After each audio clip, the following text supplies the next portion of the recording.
They told me the shipyard was abandoned, but every night I'd hear the cranes move on their own, and the ocean whisper my name. The weird part, I didn't tell anyone my name. They told me the shipyard was abandoned, but when I got there, the cranes were already moving. At least that's what I thought I saw. I'd blink, and they'd be still again. Towering shapes frozen against a bruised, fog-smeared sky. The kind of fog that tasted like rust when you breathed it in. I remember thinking the place looked like a skeleton, all ribs and hollow lungs.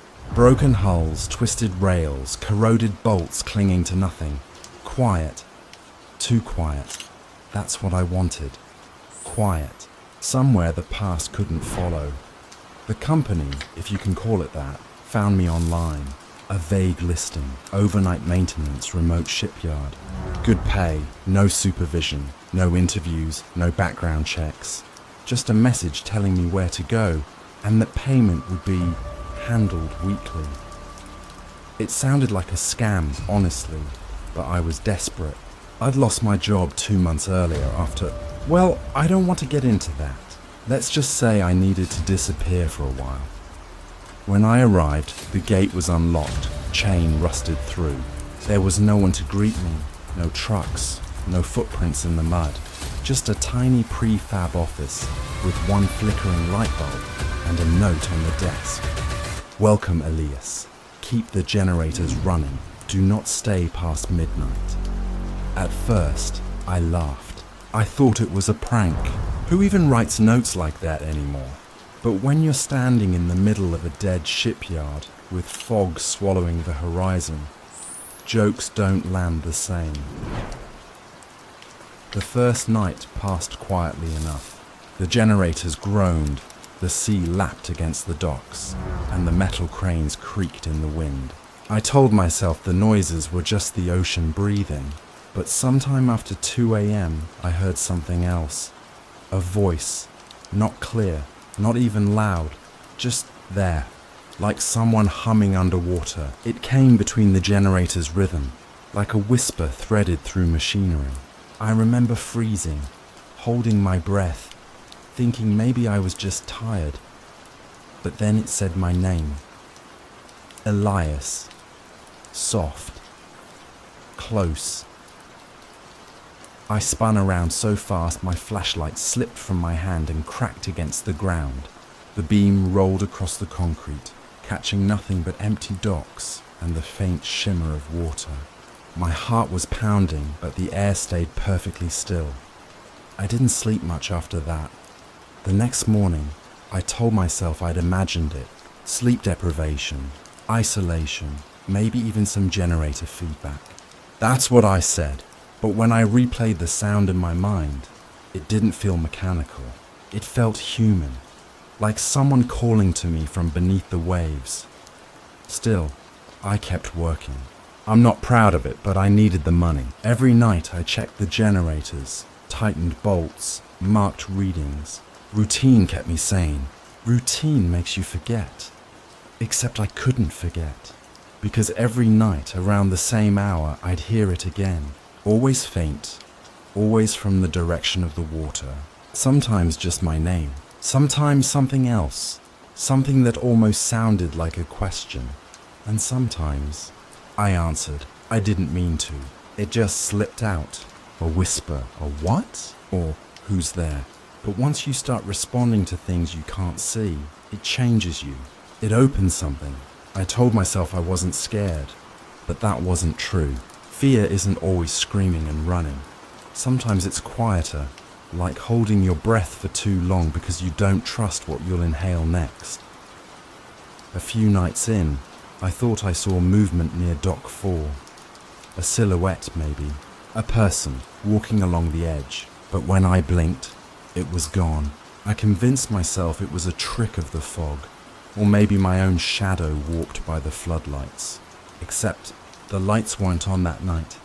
I didn't tell anyone, mostly because there was no one to tell. No supervisor, no co-workers, no emergency number. Just me and the water. And maybe that's how I liked it. You see, solitude can make you feel safe when you're trying to forget something. when you don't want questions asked, but silence, true silence, starts to feel like it's listening. I'd lie in the office some nights, unable to sleep, the walls vibrating from the distant clang of waves against metal. Sometimes I'd swear I heard footsteps on the catwalks above me, heavy, slow, deliberate. Once I even shouted for whoever it was to stop messing around. But when I climbed up there, flashlight trembling in my hand, there was nothing, just an old seagull skeleton tangled in fishing wire. That's the part that makes me doubt my own story, because now, looking back, I can't tell which things happened and which things I made up to explain the sounds. Did I really see that silhouette by the dock? Did I really hear someone whisper my name? Or did I just want to? It's strange how the mind works when it's alone. Sometimes I think the shipyard was empty. Other times I remember lights moving in the distance. Pale, yellow, and slow, like lanterns floating across the water. Maybe there were other workers there, and I just never met them. Or maybe I saw something else entirely. That's the problem with memory. It shifts, it corrodes, like metal left too long in salt air. Still, I stayed. Every night, even when the fog got thicker, even when the sea started to sound more like breathing than water, because I'd made a promise to finish the job. And maybe, deep down, because I thought I deserved to be there. I didn't know it then, but the shipyard wasn't abandoned. Something was waiting, and it had already learned my name. You ever try to convince yourself something didn't happen until it starts happening again? That's what the second week at the shipyard felt like. Every night, a little more wrong. The air got heavier, the fog thicker, and the whispers clearer. I'd tell myself I was hearing the wind through the cranes, but deep down, I knew wind doesn't say your name, and definitely not in a voice that sounds young. It started small. Footprints. The first time I almost missed them. Bare feet pressed into the thin film of salt water along the dock. Small prints. Too small for a man. Too delicate for any of the workers who should have been there. I crouched down, ran my hand over them, and they filled with water instantly, like the ocean was trying to swallow the evidence. I told myself it was a prank. Someone had to be screwing with me. But the deeper I went into the shipyard, the quieter everything got. No birds, no creaking metal.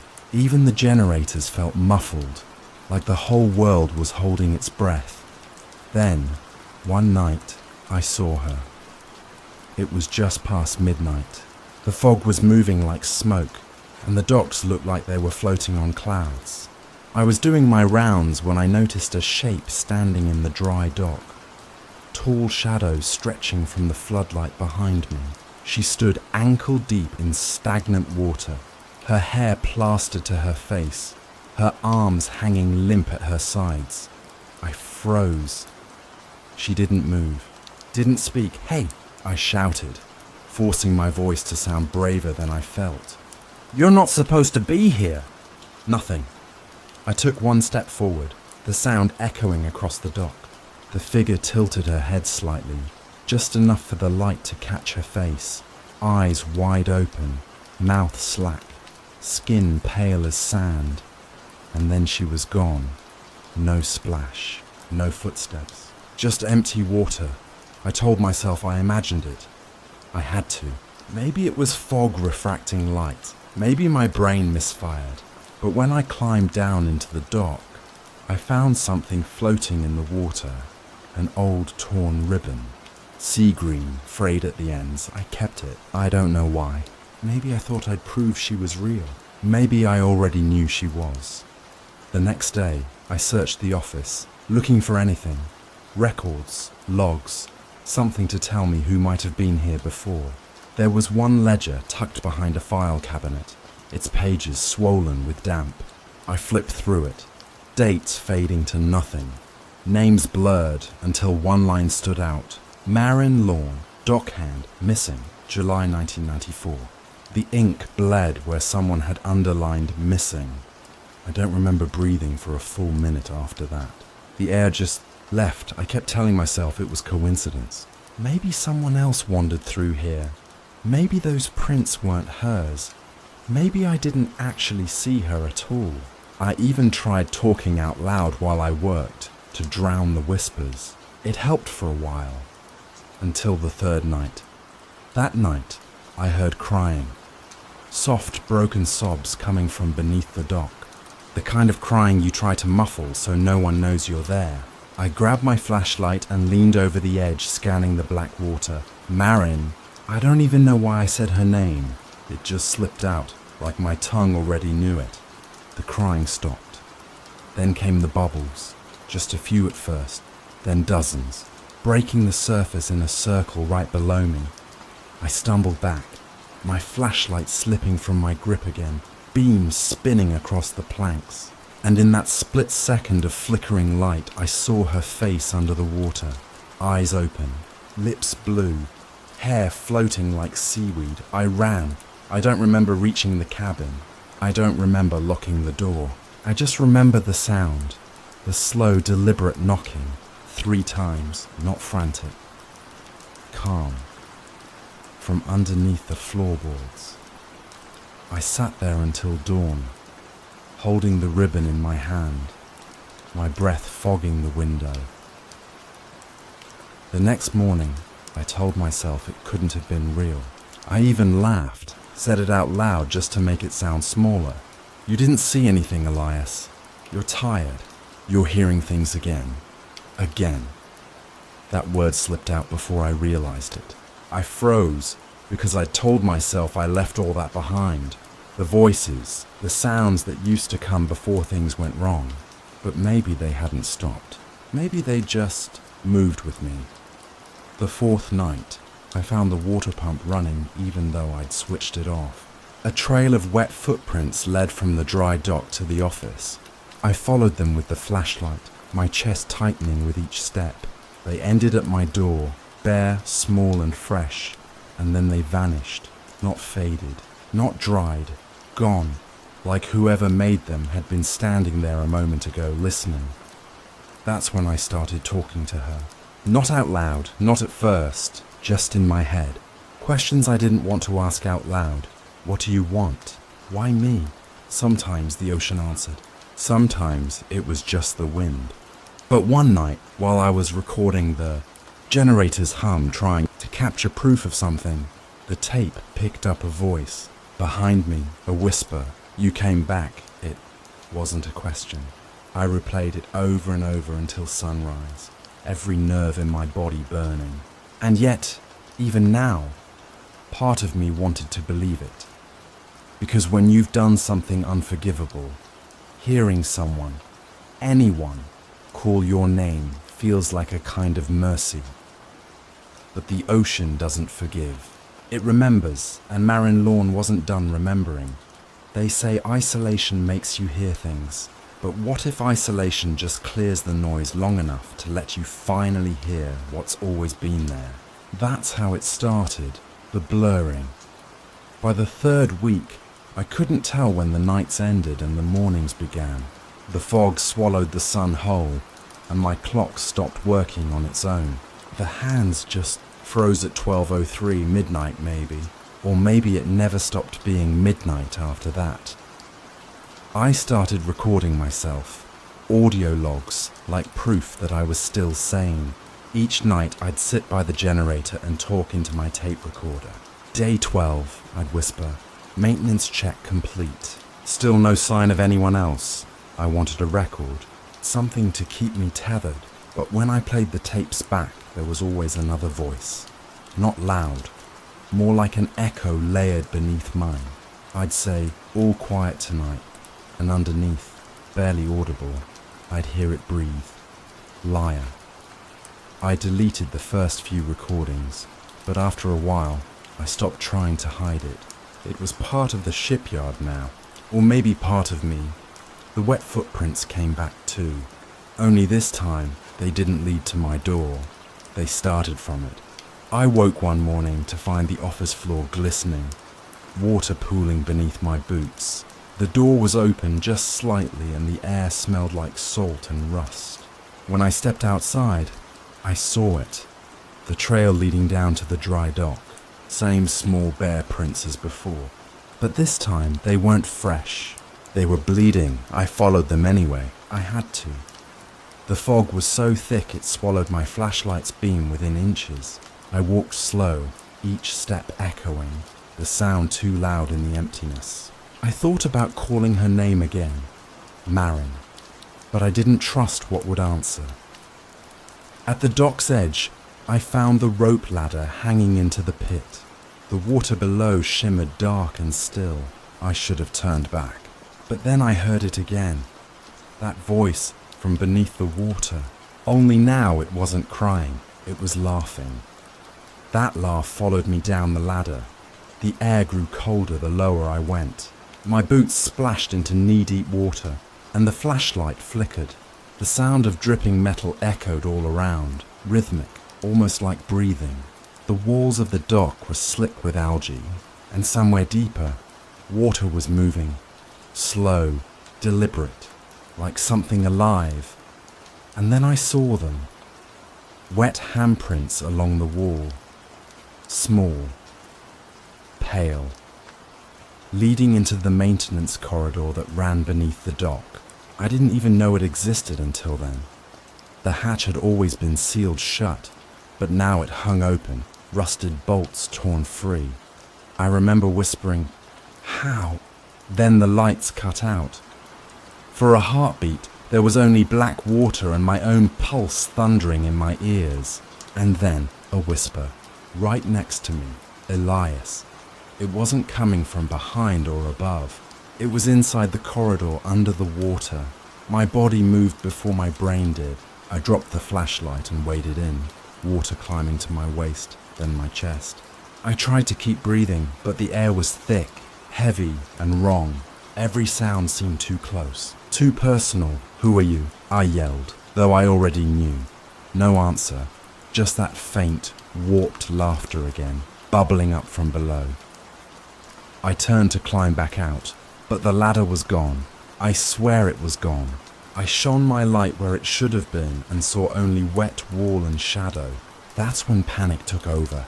I waded deeper into the corridor, trying to find another way out, but every few feet the water grew darker, thicker, colder. And then something touched my leg. Not seaweed, not debris, fingers. I screamed and stumbled forward, the water rising to my chin. I dropped the flashlight. It sank, beam fading into the murk. And in that fading light I saw her face, just below the surface. Eyes open, watching me. Marin. She didn't speak, didn't move, but behind her, in the darkness, shapes shifted. Other faces, distorted, unrecognizable, staring from beneath the ripples. I bolted. I don't remember how I made it back. Just that when I crawled out onto the dock, I was drenched, coughing, shivering, and the ladder was right there where it should have been, perfectly intact. That's when I realized the shipyard was changing me. I started hearing the whispers even when I was awake. They'd slip between my thoughts, finishing my sentences. Sometimes they sounded like Marin. Other times, they sounded like my sister. I didn't tell you about her, did I? Her name was Clara. She drowned when we were kids. At least that's what the police report said. But I still see her sometimes. Just a flash, the hem of her dress under the water. Maybe that's why I came here. Maybe I thought working by the ocean would make it easier to forget. But the ocean doesn't forget. It waits. That night, I replayed one of the recordings again, the one from the corridor. I wanted to prove to myself it wasn't real. But halfway through the playback, my own voice started. Arguing, I said, "Is anyone there?" And then, my voice answered, "You shouldn't have come back." I dropped the recorder. I didn't sleep after that. The walls of the office pulsed with the sound of waves, the ceiling dripping even though it hadn't rained in days. My reflection in the window didn't move when I did. It just stared, water pooling around its feet. That's when I decided to end the recordings. But the last one, day 19, still plays in my head. I don't remember saying the words, but I hear them every time I close my eyes.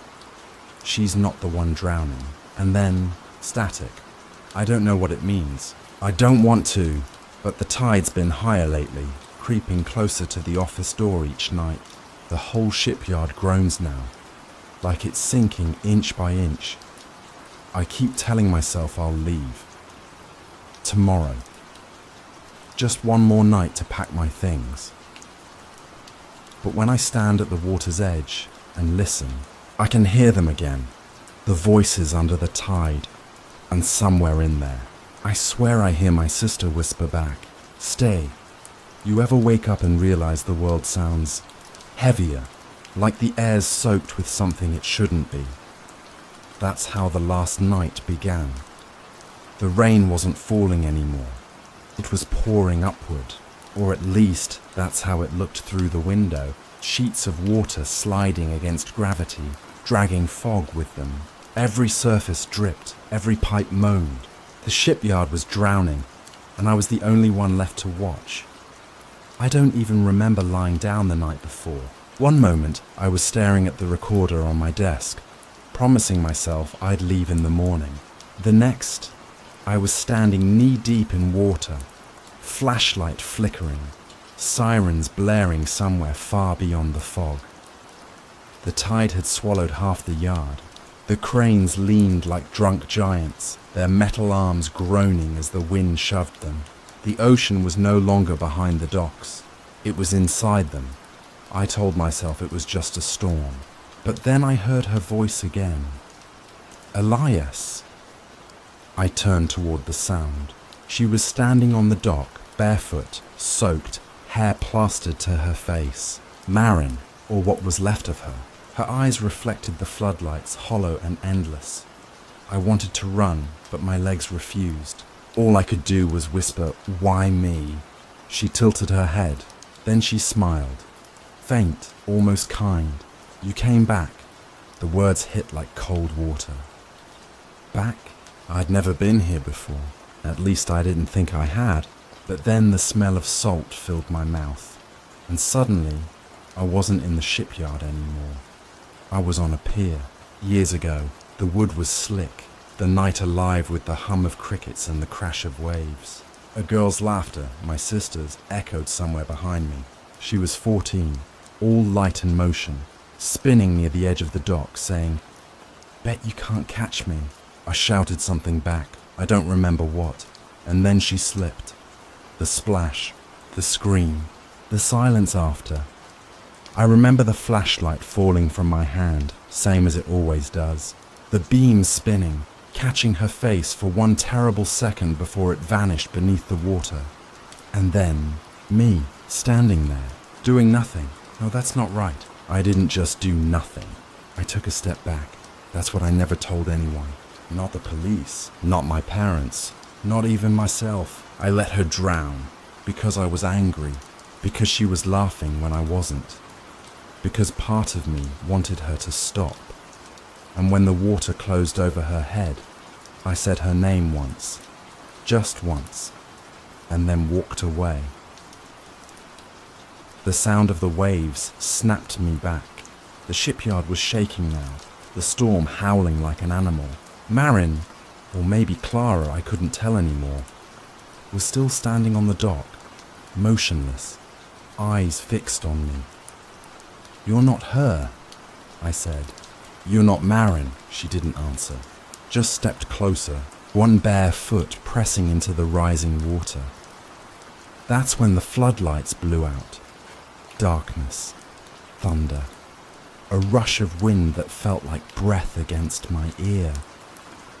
"You remember now." The whisper came from behind me, but when I turned, the water was moving on its own. Shapes forming beneath the surface, hands reaching, pale faces breaking through for seconds before sinking again.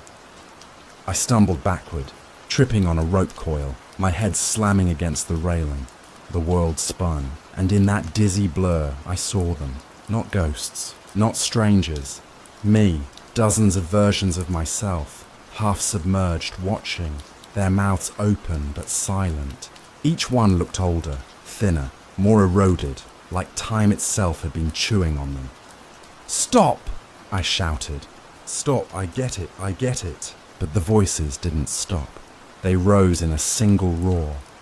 Waves crashing, whispering, crying, until one voice cut through the noise, clear and sharp.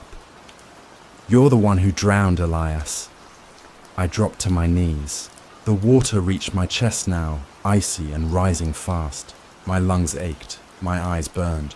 I tried to crawl toward the office, toward the light, but it was gone. Everything was gone except the sea. I remember looking up once more, trying to find the sky, but all I saw was her face hovering above the surface, calm and still, hair floating like ink. "I'm sorry," I said. "Please." She blinked slowly, almost tender. "Then come back." The water surged, dragging me under. Cold closed around my throat, my ears filled with the rush of current and static. I tried to fight, but something about it felt right, like returning to a place I'd been avoiding my whole life. When I opened my eyes underwater, I saw her clearly for the first time. Marin, Clara, both, neither. Her lips moved, but the sound came from inside my head. The ocean remembers what you bury, and then nothing. Silence. They found the shipyard 2 days later, half submerged. The storm had passed, but the place was ruined. Equipment overturned, cabins flooded. The Coast Guard report said they found my cabin empty, door open, recorder still running. The tape captured only static for the first hour. Then a voice, mine, soft, distant. She wasn't the one drowning. After that, the sound of waves, just waves, though if you listen closely, really closely, right near the end, there's a whisper, Elias.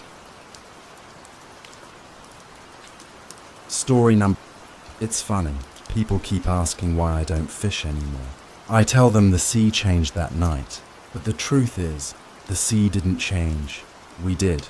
Pauses, voice trembling.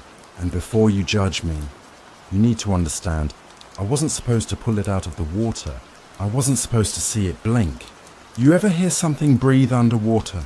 No, I mean actually breathe, like lungs, not bubbles. That's how I usually start the story, because it gets people to lean in. And once they lean in, they don't look away. I've been a fisherman my whole life. My father was one, and his father before him.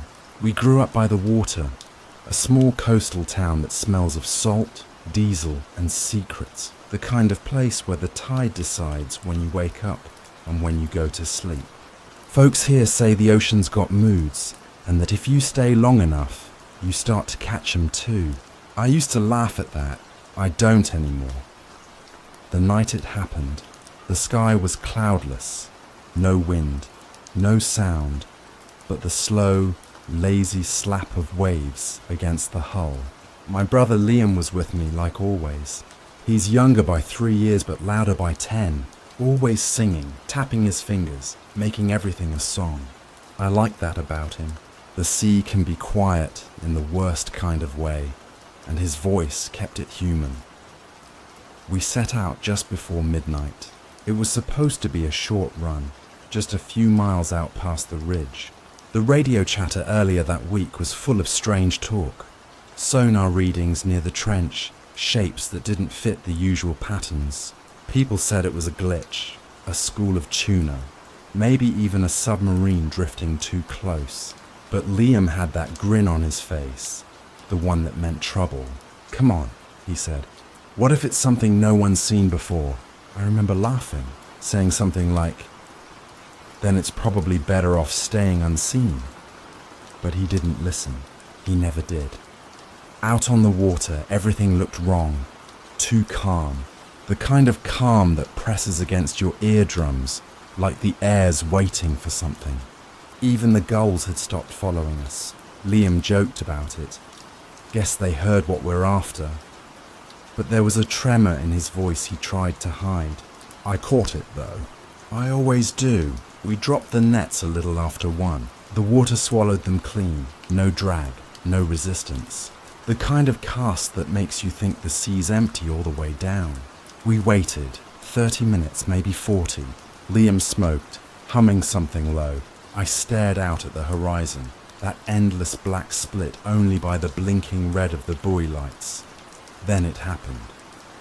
The first jolt nearly knocked me off balance. The deck shuddered like something had slammed into the hull from below. Liam jumped up, grabbing the reel. "Got one!" he shouted, but it wasn't excitement in his voice. It was disbelief. The line was spooling fast, too fast, cutting into the surface of the water like it was alive. I yelled at him to let go before the tension snapped his wrists, but he held on, knuckles white, teeth clenched. "It's pulling back!" he gasped. "That's not how it's supposed to work. Fish don't pull back."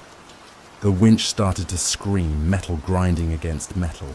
The whole boat tilted to one side, waves slapping higher, colder. I swear, the water began to churn in circles, like the thing below was stirring it on purpose.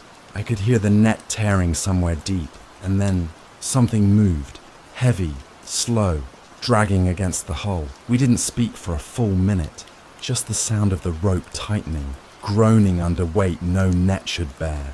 I remember saying, "Cut it loose." But Liam was shaking his head, whispering, "It's breathing." Listen, that's when I heard it. Not air bubbles, not the rumble of the boat. Real, rhythmic, wet breathing, rising from under the deck. I grabbed the knife, told him again to cut it. He didn't move. The line went slack so suddenly that both of us stumbled backward. Silence. Then the sound of something sliding off the side.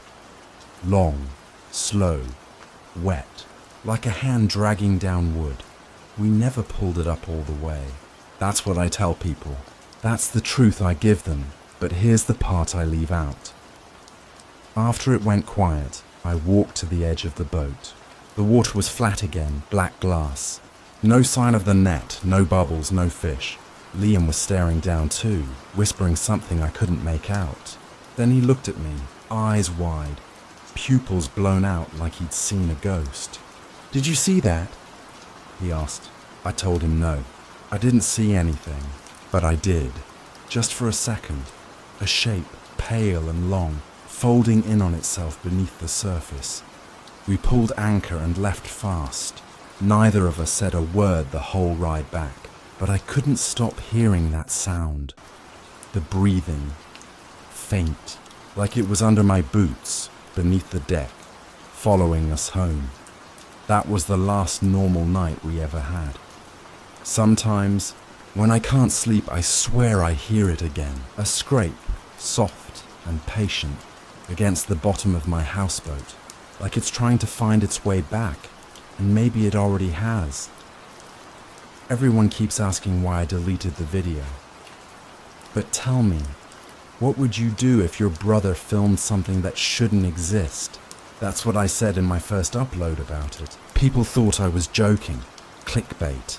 Another fishing horror story for views. But there was nothing funny about what we caught. Nothing funny about what came after.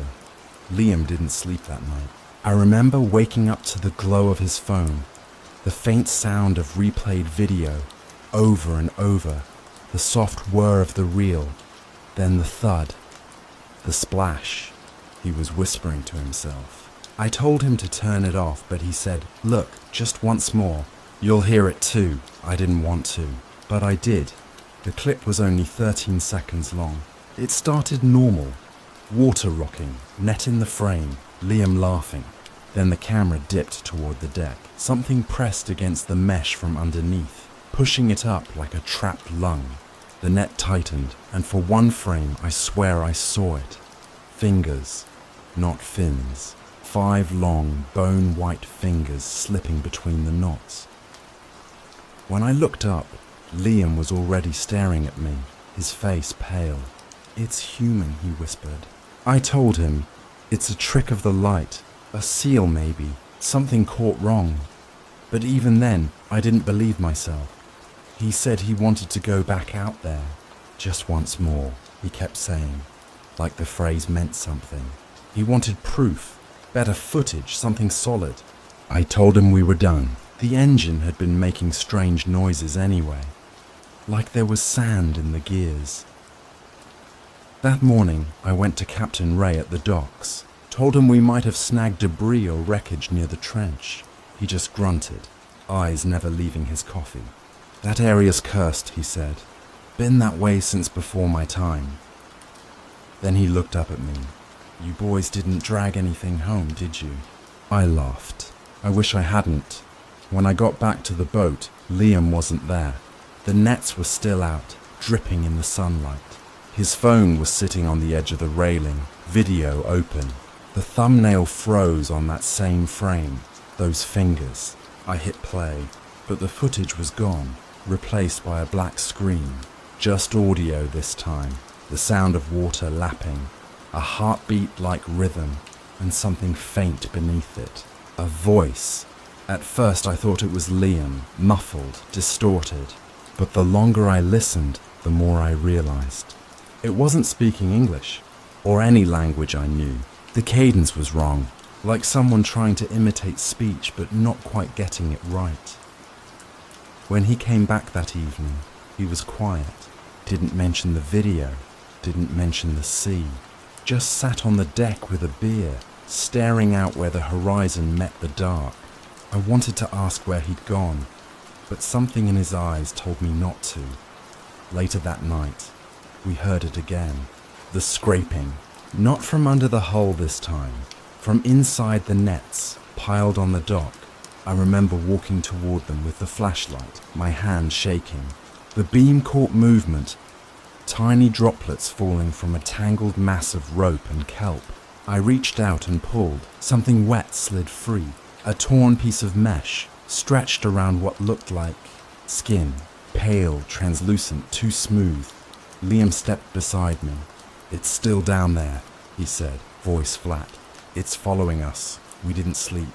Every time the tide rose, the dock groaned, and I swore I could hear something breathing beneath it. The next morning, Liam wanted to show the video to the police. I begged him not to. "They'll think we're crazy," I said. "Or worse, they'll take it from us." He just smiled, the kind of smile that doesn't reach the eyes. Maybe it already took what it wanted. That was the last normal conversation we had.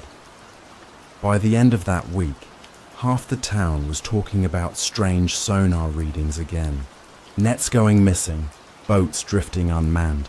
Captain Ray closed the pier for 3 days. Said it was for safety, but we all knew better. Fishermen whispered about voices at night. Low, wet sounds calling names from the surf. I tried to delete the file from Liam's phone. It wouldn't let me. Every time I hit delete, the screen froze, then replayed the sound of that heartbeat, that false imitation of language. Finally, I smashed the phone, thought it was over. But 2 nights later, I woke to a thump against the hull. Then another, a pattern, steady, insistent. I thought it was the tide until I realized it was coming from inside the boat. Liam stood at the bow, staring down into the black water. His lips were moving, whispering something. I called his name, but he didn't turn, just lifted his hand like he was signaling someone below. And then, faintly, something answered. A single ripple spread out across the surface, wide and slow. Then the voice came again, clearer this time, low and wrong, echoing his whisper back to him. He smiled. When I reached him, I tell them it was corrupted. But the truth, I deleted it because every time I watched it, it got longer. You ever play a sound so many times you start hearing things that aren't there? Because I swear, the last time I played Liam's recording, it spoke my name. It's been 3 weeks since he vanished. The Coast Guard called it a probable drowning. Said he must have fallen overboard chasing something stupid. But I know my brother. Liam didn't fall. He followed. They searched the bay for 6 days. Found nothing. No body, no clothes, no sign he ever touched the water. The only thing left behind was his waterproof phone case, tangled in one of the ropes. I still don't understand how it got there. Sealed shut. Bone dry. When I opened it, there was one video file. Same one I thought I'd deleted, only now it was longer. 27 seconds. I should have destroyed it then, but I didn't. I don't know why. Curiosity maybe, or guilt, probably guilt. I just needed to hear his voice again. The first time I played it, the audio was rough, static, muffled by water. You can hear the net creaking, waves slapping, the occasional clang of the boat, then Liam's voice, low, shaky. "It's down there again," he says. "I think it's waiting." Then something answers. I can't describe it right. It's not a growl, not a word. More like a question made of sound, deep and wet, like the ocean itself was trying to talk. The second time I played it, there was a new sound layered underneath. A heartbeat, too slow to be human. The third time, that's when I heard my name. At first, I thought I imagined it. The mind fills blanks when it's desperate. But when I slowed the playback down, boosted the audio, it was clear. My name, drawn out, distorted, spoken in Liam's voice but submerged, gurgling, like he was trying to speak through a mouthful of seawater. That's when I started recording these videos. The first upload was supposed to help me process it, to tell the story, to make it make sense. But every time I replayed the footage before uploading, small things changed. Background noises shifted. In one version, you can hear footsteps behind me, even though I live alone. In another, the water outside my houseboat sounds closer, like it's lapping against the walls. People in the comments say I'm just editing for effect. Some even claim to hear whispers if they wear headphones. But I haven't edited anything. Not 1 second. A few nights ago, I dreamed I was back on the boat. The sky was the same, moonless, flat. Only this time there was no Liam, just me, pulling the net alone, something heavy inside. I remember looking down, seeing fingers, those same white, bone-thin fingers, curling around the edge of the mesh. One hand, then another. Then they stopped pulling, and the surface broke open like it was breathing. I woke up before I saw the face, but I could feel it watching me. That morning, the phone started ringing. Unknown number. No voice on the other end, just a wet, dragging sound. I hung up, but it called again, and again. I turned the phone off. Later that night, while I was reviewing the video for the next upload, I heard it, the same cold tone, but this time it was inside the recording. I don't know how to explain this part without sounding insane. When I paused the video, the sound didn't stop. It kept ringing from somewhere beneath me. I went outside, flashlight in hand. The dock was empty, waves small and harmless. I walked to the edge and looked down. That's when I saw something drift just below the surface. Pale, motionless, almost human. I froze. The light flickered, and when it came back, nothing. That was the first night I started to think, maybe I didn't delete the video soon enough. Maybe deleting it didn't matter. Maybe it had already spread. People don't understand that the sea remembers. It's not just water, it's memory. Everything that sinks stays part of it. And I think he's part of it now. Yesterday, I uploaded a clip for my subscribers, a small piece of the audio.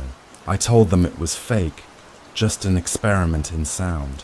But when I checked the analytics this morning, something was wrong. The file had grown by 12 seconds. My version was 13. The one on YouTube, 25. I played it back.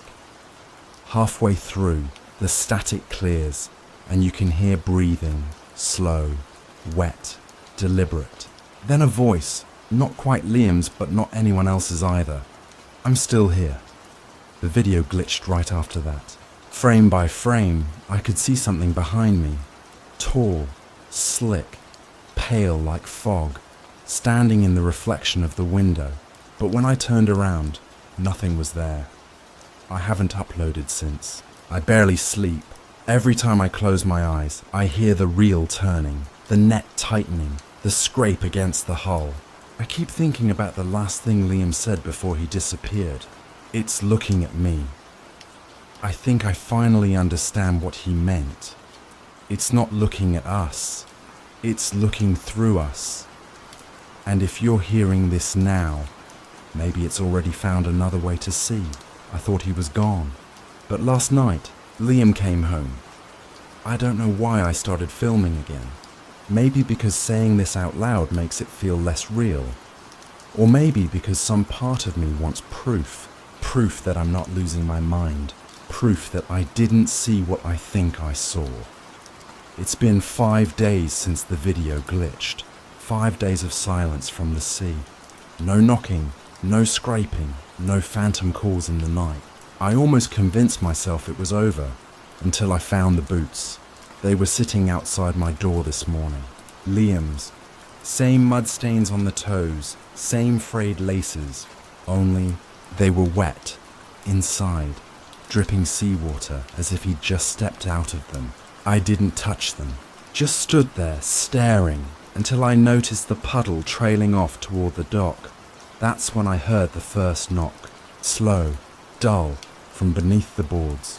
1, 2, 3, then silence. By the time I got my flashlight, it had stopped. I told myself it was just the tide, maybe a loose rope, but when I leaned over the edge I saw ripples, small, circular, spreading from the center outward. Something had been there, something close. That night I dreamed of him again, standing waist deep in the surf, clothes soaked, eyes open too wide. He wasn't trying to speak this time, just watching me, waiting. When I woke up, the smell of salt filled the room. My window was open, curtains fluttering, though I swear I locked it. I decided to check the boat the next morning, to prove to myself there was nothing there. The sun was already low when I reached the dock, the air heavy with that metallic scent before a storm. The deck groaned beneath my feet, each step echoing like a hollow drumbeat. The nets were gone, every single one, just coils of rope sliced clean, and in their place, scattered across the deck, were fish. Dead ones, not torn or gutted, just lying there, eyes glazed white, mouths open like they'd been gasping for air. That's when I saw the trail, thin streaks of salt water leading toward the cabin door. It was open. Inside, the air was damp and cold. My breath fogged. The walls were streaked with condensation, the way they get in deep winter, but it's still October. I stepped forward, and something crunched beneath my boot. A phone, Liam's old one. The screen flickered to life on its own. The video was already playing. The frame showed the deck at night, rain falling sideways. The camera tilted toward the water, and there he was, Liam, standing at the edge, back to the lens. He turned slightly, enough for me to see his face. His skin looked stretched, like it didn't fit right anymore. His mouth opened, and a noise came out. Not words, just a drawn-out exhale, as if his lungs were full of the ocean itself. Then the camera turned toward the water. Something rose behind him, slick and tall, with arms too long to be human. I only saw it for a second before the screen cut to black. When I looked up, the cabin window was fogged from the inside. In the condensation, someone, or something, had drawn a single word. Down. I ran. Back at my houseboat, I locked every door, shut every curtain, but the smell of salt followed me in. Around midnight, the knocking started again, louder this time, faster. It moved along the hull like footsteps. I didn't dare look outside. Around 3 a.m., my phone vibrated. Unknown number. I ignored it.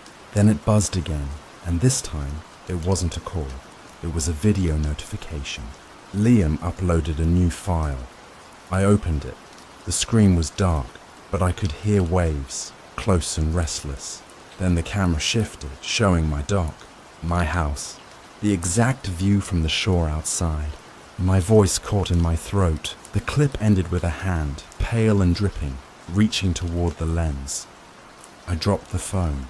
By the time I picked it up again, the file was gone. I tried to convince myself it was a prank. Maybe old footage glitched through the cloud, but deep down, I knew better. The next morning, the tide was higher than usual, almost licking the edge of the porch, and there, tangled in the railing, was a piece of rope. Ours.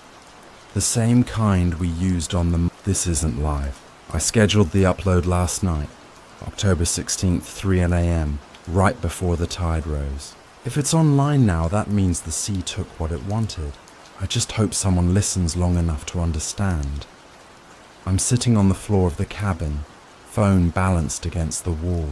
The lights keep flickering, but I'm not wasting time fixing them. The sound outside is constant now, waves hitting the hull, rhythmic, almost deliberate, like breathing. You'd think I'd be used to it, but tonight it's different. It's not just outside anymore. It's inside. I can hear it moving through the walls. People have been asking why I keep recording, why I keep talking to the camera when everything's falling apart. The truth? It listens when I talk. If I keep the story going, it doesn't move as much. I think it likes to be remembered. Maybe that's the trade. Memory for mercy. There's one thing I need to confess before the end. Something I lied about. Liam didn't disappear at sea. I drowned him. I don't remember meaning to. We were fighting that night, screaming over the nets, over the video, over what to do with the thing we caught. He said we had to tell someone that it was dangerous. I told him we couldn't, that it wasn't just some animal, that it knew us. He laughed, called me paranoid, said I was scared of my own reflection. I snapped. One shove, one slip. He hit the rail and went over. The splash was quiet, too quiet. By the time I reached for him, he was already gone, but the water moved. Slow, careful, like it was helping. And then, for just a second, I saw him again, eyes open, staring straight up at me from beneath the surface. And behind him, something vast and pale, a shape that didn't end. When I got home that night, the knocking started. Not angry, not violent, just patient. Like someone asking to come in. I thought it was guilt, that I was hearing things. But every night since then, the sound has gotten closer. It's not outside anymore. I hear it in the pipes, in the walls, under the floorboards. Sometimes, when I breathe, I can hear it match my rhythm. Inhale, exhale, like it's learning. And lately, I've been dreaming in water. I can't tell where the surface ends. The light filters through green and silver, and when I look down, I see shapes, dozens of them, pale and still. They're not floating, they're standing, watching. Sometimes one of them moves closer, sometimes it wears my brother's face. A few nights ago, I checked the live stream playback. Remember when the feed went dark? There were 5 seconds of corrupted footage at the end. Static, color streaks, garbled sound. But when I slowed it down, I saw frames between the noise. Faces. Not just Liam's. Mine too. Different angles, different expressions, like the camera kept filming after it shut off. Someone or something was holding it. I know what it wants now. It's not just about taking bodies. It's about continuing, about being remembered, seen, spoken into existence. That's why it let me tell the story, why it let me survive this long. Because I've been spreading it. Through every upload, every view, every comment. You're part of it now. The screen flickers. There's a sound behind me, dripping, slow. I don't turn. I already know what I'll see. The smell of salt is thick enough to taste. The floorboards creak as the water seeps through, rising inch by inch.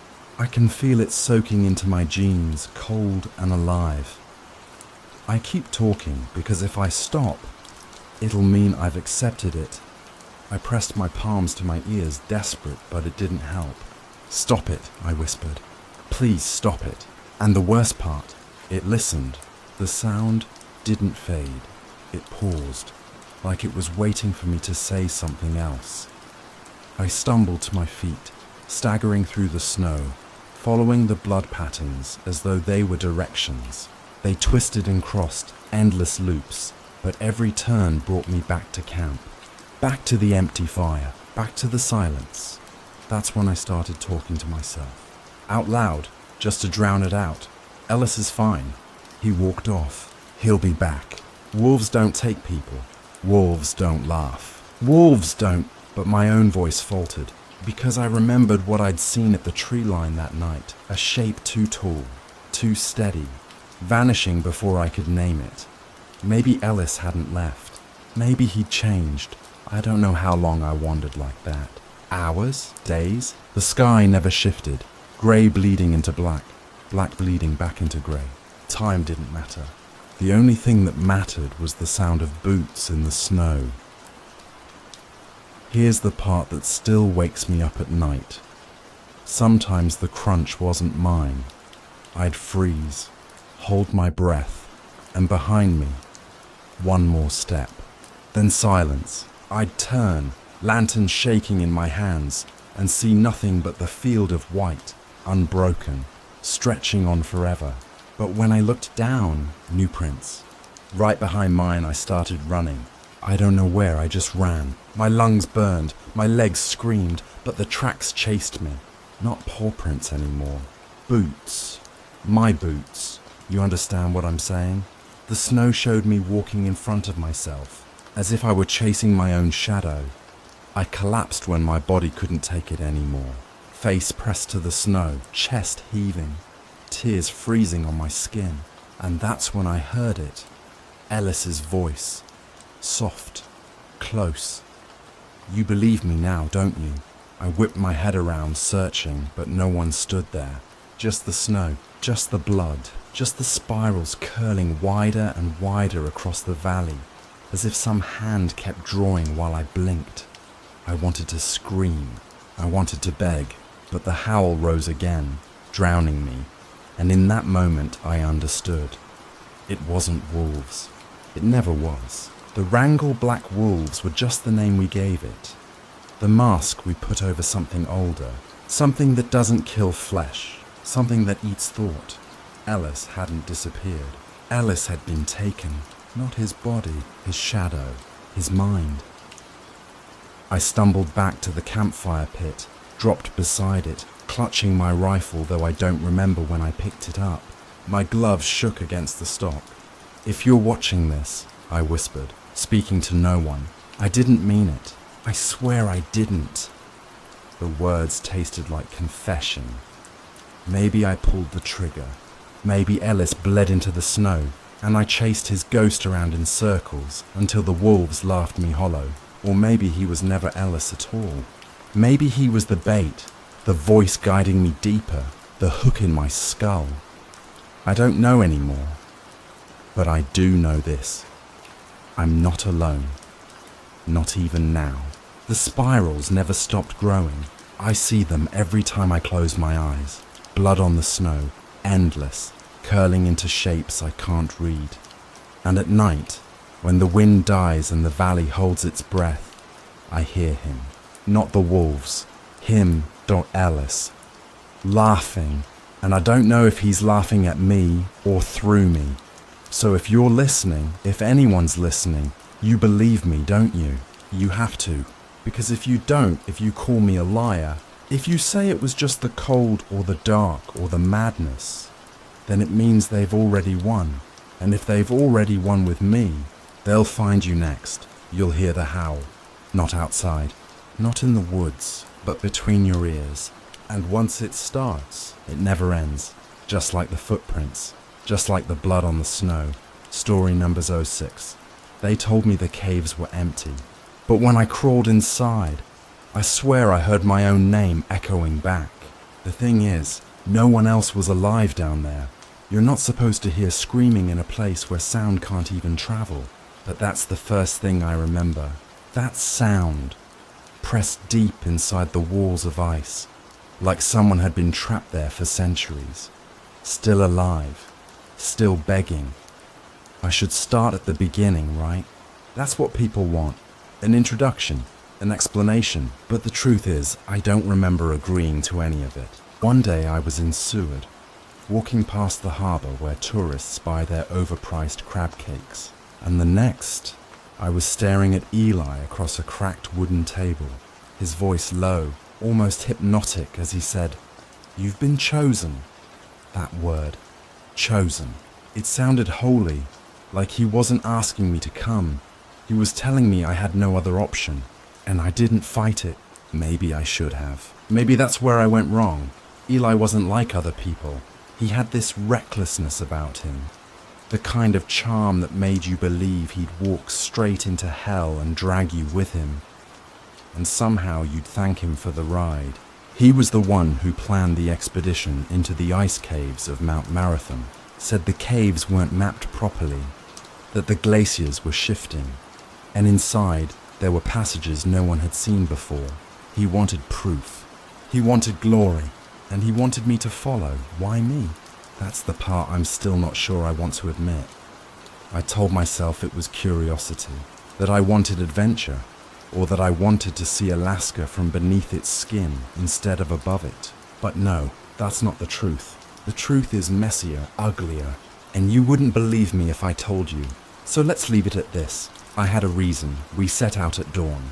The mountain loomed ahead, like something ancient, something older than time itself, white and jagged against a sky that refused to brighten. Eli was in his element, tossing his gear over his shoulder, humming some old sea shanty as if we were on a playground, instead of standing at the mouth of a frozen labyrinth. The cave entrance wasn't obvious. You had to climb through a break in the glacier where meltwater trickled down, black with grit. I remember ducking beneath the overhang, the cold hitting me like a slap. Inside, the air felt different, heavier, as though it carried secrets it wasn't supposed to share. The walls were smooth blue ice, curved like the ribs of some colossal creature, and every footstep echoed, ricocheting back at me in whispers. "Beautiful, isn't it?" Eli said, his breath fogging up in the beam of his headlamp. I nodded, though beautiful wasn't the word I'd use. Terrifying, maybe. Fragile. Like we had stepped into a cathedral that could collapse with one wrong move. The ceiling above us groaned faintly as the glacier shifted. I should tell you something about Eli. He didn't believe in fear. Or maybe he just didn't feel it the way the rest of us do. He moved like he owned the place, touching the walls, laughing when his gloves came away wet. I, on the other hand, couldn't shake the feeling that we were trespassing, that the caves weren't meant for people like us. But I followed him deeper, always deeper. The light outside faded quickly, replaced by a pale, ghostly glow from the ice itself. It was like being inside a frozen lung, veins of air and shadow twisting all around us. At one point I stopped, my boot hovering above the ground. I swore I heard something, faint, just beyond hearing. "Did you catch that?" I whispered. Eli turned, smirking. "Catch what?" "That sound." He tilted his head, listening. But there was nothing then, only the drip of water and the distant crack of shifting ice. He shrugged and pushed on, his voice echoing back at me. "Don't spook yourself already. We just got here." I told myself I was imagining things, that it was just the cave playing tricks. But deep down I knew, I'd always known. We walked for what felt like hours, though my watch told me it had barely been 40 minutes. The deeper we went, the colder it got. Not just cold, but bone-deep, soul-crushing cold. I pulled my jacket tighter, but it didn't help. The air itself seemed to seep through the fabric, through my skin, into my lungs. Every breath burned, and then there it was again, a sound. Not water, not ice, not my imagination. It was a scream, muffled, like it had traveled a long way to reach me, but sharp enough to freeze me in place. Eli kept walking, oblivious, until he noticed I wasn't moving. "What's your problem?" he asked, turning his headlamp toward me. I couldn't answer. My throat locked up. The scream still rang in my ears, a high-pitched wail buried in the glacier. "Didn't you hear that?" I finally managed. Eli sighed, exasperated. "The mountain creaks. Ice moves. You hear things. That's nature, man." But it wasn't nature. I know the difference. Nature doesn't call your name, because that's what it did. The second time.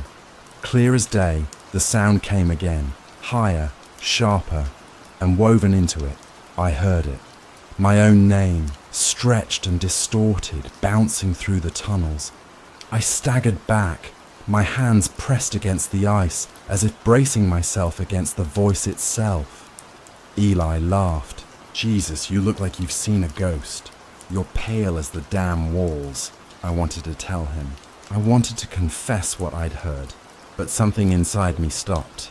A voice, my own maybe, whispered, "Don't say it. Don't let him know." So I smiled instead. Forced. Shaky. Yeah, must have been nothing. We moved on, though I barely remember my feet carrying me. My mind was still back there, in that moment, in that sound. Because deep down, I wasn't afraid of the scream. I wasn't even afraid of the cave. I was afraid of what it meant, and the truth. I think I knew from the very beginning, this wasn't discovery. This wasn't exploration. This was a summons, and I had been chosen. You ever had the feeling that walls were listening to you? Not just echoing back what you say, but actually hearing. That's what it felt like inside those caves after I heard my name the first time. Every breath, every step, every nerve, Eli didn't notice, or maybe he just didn't care. He marched ahead, swinging his headlamp in wide arcs, his boots crunching against the frozen ground. His voice echoed through the tunnels, bold, careless, filling every shadow with the kind of confidence I couldn't fake if I tried. "Keep up," he called, his words ricocheting until it sounded like a dozen Elis were walking just ahead. I did keep up. I had to. The further we went, the more the entrance behind us disappeared, swallowed by bends and ridges. The light from outside was gone. There was no way back except through him. But the voices didn't leave me alone. At first, they were faint, just under the threshold of sound, like someone whispering into a pillow. I thought maybe it was the ice shifting or air currents twisting around us. That's what I told myself anyway. But then the whispers grew sharper, clearer, until I swore I could pick out words. Not sentences. No, never that simple. But fragments, pieces, like they wanted me to know just enough to lose my balance. Help. Behind. Cold. Once, I stopped dead, holding my breath, and the whisper came again, so close I could almost feel it brushing my ear. I spun around, headlamp flashing across the walls, but there was no one. Just endless ribs of blue-white ice, gleaming like glass coffins. Eli doubled back, annoyed. "What now?" "You didn't hear it?" I asked. My voice shook. "Hear what?" "The voices." He stared at me like I'd told him the sky was bleeding. Then he laughed. A sharp, barked sound that bounced around until the cave itself seemed to mock me. "You're losing it, man. It's just air. The ice cracks. It moans. It makes you think you're not alone." Classic paranoia. Paranoia doesn't sound like words. Everything sounds like words when you want it to. I hated how calm he was, how certain, like he was immune to the dread that was sinking into my bones. Or maybe he wasn't. Maybe he just refused to admit it. We pressed on. The tunnels narrowed, forcing us to crawl in places, our gear scraping against the walls. My gloves froze stiff, my knees went numb, but Eli just laughed when I slipped, his voice always a few feet too far ahead. like he wanted me to chase him. And then we found them, the bones. They were half buried in ice, pale and warped, like the glacier had been eating them for years. Some looked human, some didn't. Ribs, femurs, skull fragments, frozen mid-swallow by the ice itself. One skull had its jaw open wide, locked in a silent scream that made my stomach twist. I froze. "Eli, these are—" "Don't say it," he snapped. His light lingered on the bones for a second too long before he turned away. "It's nothing. People get lost out here. Old hunters, maybe. Don't start spinning ghost stories. But they're— Drop it." His voice cracked, sharp, almost desperate. Then he forced a grin, too wide, too fake. "You wanted adventure, didn't you? Well, here it is." I didn't push him, but I couldn't stop staring at that skull. Its hollow sockets seemed to follow me, accusing, like it knew I'd ignored something important, something I wasn't saying. The voices didn't stop either. They grew stronger the deeper we went, threading through the tunnels, overlapping until they sounded like a chorus. Not screams this time, pleading, begging, demanding. Sometimes they sounded like strangers. Sometimes they sounded like people I knew, and sometimes they sounded like Eli. "Stop," I whispered at one point, clutching my head. "Just stop." Eli turned, his lamp flashing across my face. "I didn't say anything." "That wasn't you," his smile faltered. For a split second, his eyes darted to the walls. Then, just as quickly, he shook it off. "You're letting it get in your head. That's how people die down here. They spook themselves to death, but I could see it." He was shaken. He tried to hide it, but his movements grew sharper, quicker, like he wanted to outrun the cave itself. The tunnel split. He chose the left without hesitation. I followed, my chest tight, my ears straining. The voices were louder now, echoing from every direction, impossible to pin down. It felt like the cave was breathing with us, inhaling when we did, exhaling cold drafts down our necks. Then it happened. One moment, Eli was just ahead, his lamp swinging, his boots crunching. The next, silence. I blinked. The beam of his light vanished, swallowed by the dark. "Eli." My voice cracked too loud. It shot down the tunnel and came back shredded, warped, like something else had repeated it. I scrambled forward, heart pounding. The tunnel twisted left, then right. My lamp caught nothing but frost and stone. No footprints, no gear. "No, Eli! Eli!" I screamed this time, the sound tearing out of me. It echoed once, twice, then died. And then, God help me, I heard him, not ahead, not behind, from inside the walls. His voice, muffled, panicked, shouting my name like he was trapped behind the ice itself. I pressed my hands against the wall, my gloves burning from the cold. But there was nothing there. "Just solid glacier. Help me," the voice cried. It was him. It had to be. I recognized the fear, the ragged edge. But how could he be? I staggered back, gasping, shaking my head. "No! No! That's not possible." But the ice groaned and his voice came again, louder, desperate, and beneath it, others joined. Dozens. Hundreds. All screaming, all clawing at the walls, begging to be let out. I stumbled down the tunnel, half running, half falling, my lamp bouncing wild shadows against the ribs of ice. The voices chased me, tangled together, pulling me deeper, deeper, deeper. By the time I stopped, gasping for air, the silence had returned. My chest burned, my hands shook, and the realization sank in. Eli was gone, not just gone, taken, and I was alone. But here's the thing you need to understand, the part I haven't told you yet. When I heard his voice from inside the ice, when I pressed my hands against that wall, when the screams swallowed me whole, I wasn't surprised, because part of me, some hidden, ugly part, had been waiting for it, and maybe, Just maybe, I wanted it to happen. To be continued in Chapter 3. The glacier's secret. Do you know what silence feels like when it isn't empty? It's not peaceful, it's suffocating. It's every sound you've ever heard folded back inside itself. Waiting, watching. That's what the cave gave me after Eli disappeared. A silence that wasn't silence at all. I stood there for what felt like hours, headlamp flickering against the ribs of ice, my breath rising in short, sharp bursts. I told myself I should turn back, find the entrance, run, but my feet wouldn't move because the voices hadn't left me. They'd just shifted. Now they were deeper, layered, like the glacier was humming with them. Screams, whispers, sobs, all blending into a rhythm I couldn't escape. And in the center of it, Eli's voice, calling my name, fractured, distorted. But his. I told you before, didn't I, that I wasn't surprised when he vanished.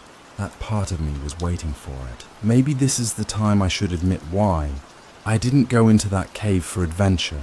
I didn't go for discovery, I went because of Eli. See, Eli had this power. He could pull people in, make them feel like they were chosen. I wasn't the first, and I wasn't the only one. He'd led others before, other hikes, other climbs, other expeditions, and not all of them came back.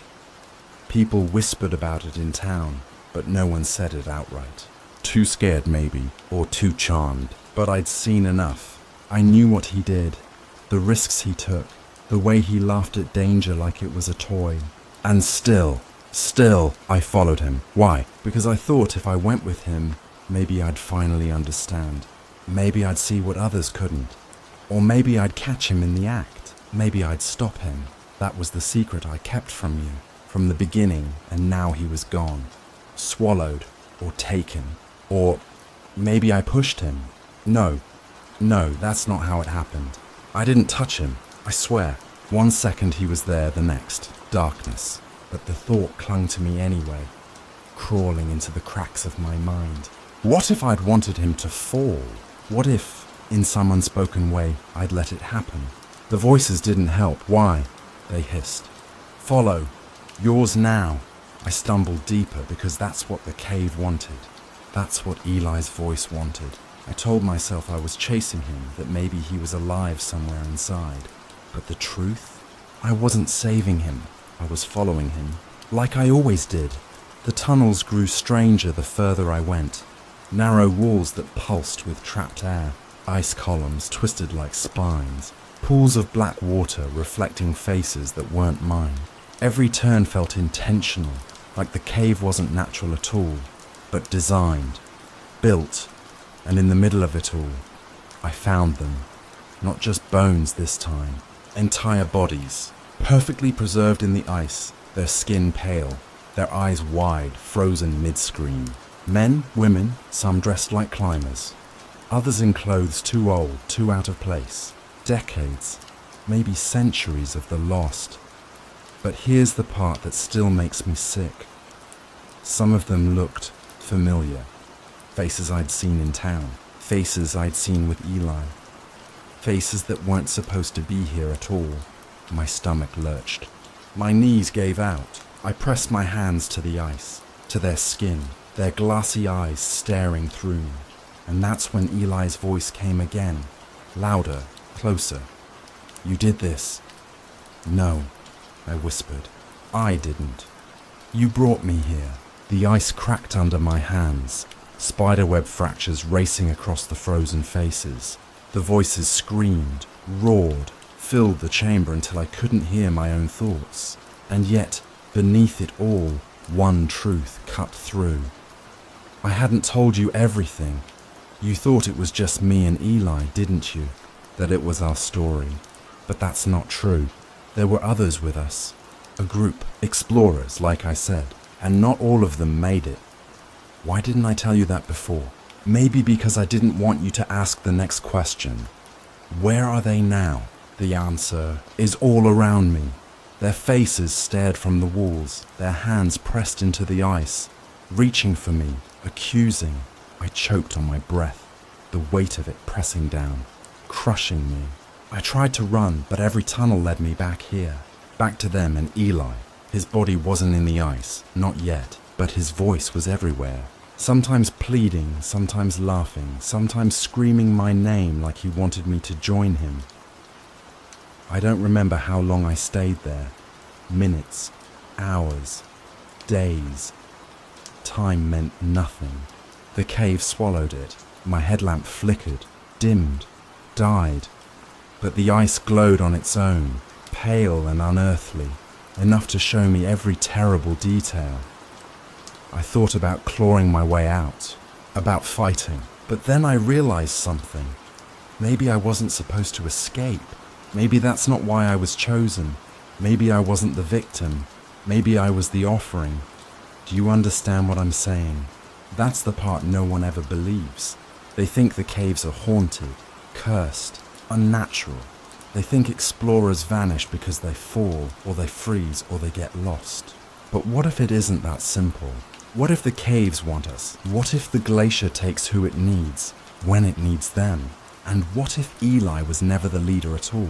What if he was just the bait to get me here? I can't answer that for you, not completely, because by now I don't know what was real. Did the voices speak, or did my guilt shape them? Did Eli vanish, or did I let him fall? Did the others die in the cave, or did I help the cave claim them? I don't know. I don't trust myself anymore. But I do know this. When I finally found my way out, if that's what really happened, it wasn't the same mountain. It wasn't the same world. I crawled into the light, gasping, shaking, certain I'd survived. And then I heard it. Not from the glacier. From behind me, from the forest, the wind, the very air around me. A scream. Not Eli's, not the others'. Mine, twisted, distorted, echoing back at me, as if I were still inside. Maybe I never left. Maybe I'm still there, telling you this story from the belly of the mountain. Maybe the glacier lets me speak so it can lure you too. Wouldn't that be something? So if you ever find yourself near Mount Marathon, staring at the ice caves, listening to the wind, don't go inside, because if you do, and you hear someone calling your name, you'll know it's already too late.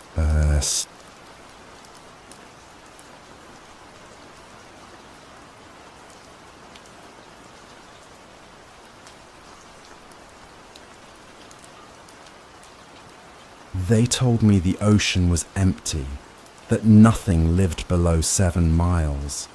But I've heard it breathe. I've felt it watching. And if I disappear after telling you this, just know the water wasn't silent. It never was. They told me the deep was quiet. That's the first lie I ever believed.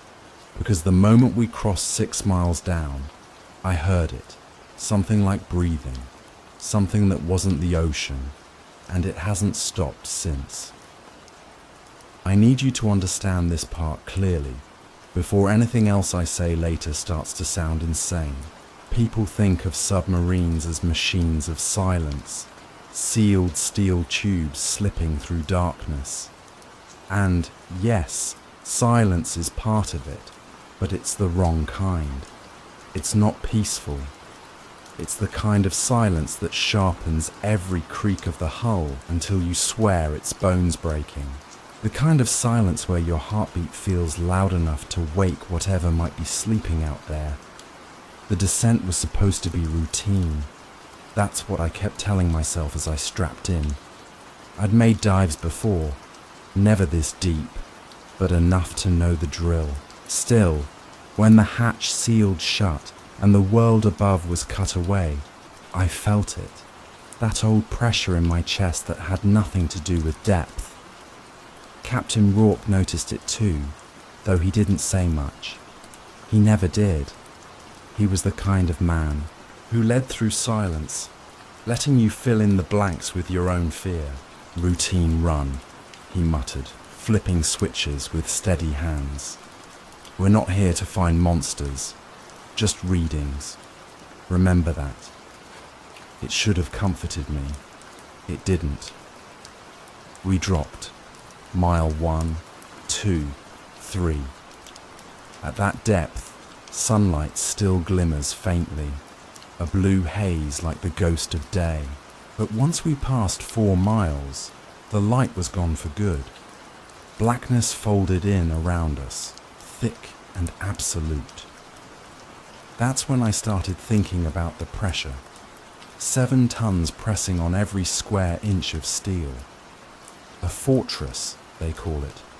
But all I could hear was metal groaning. Every sound felt wrong. I logged the descent into the operator's journal, keeping my voice even, mechanical. That's what they trained us for. But beneath the steady notes, my thoughts wouldn't stop. What if something out there hears us? At mile 5, the sonar blinked. Just once, a little blip, nothing significant. I logged it as equipment calibration.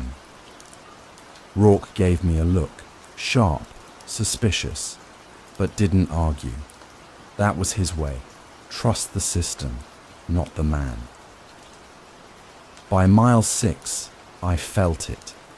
The deep isn't just water, it's weight. It presses against your skin, your ribs, your thoughts.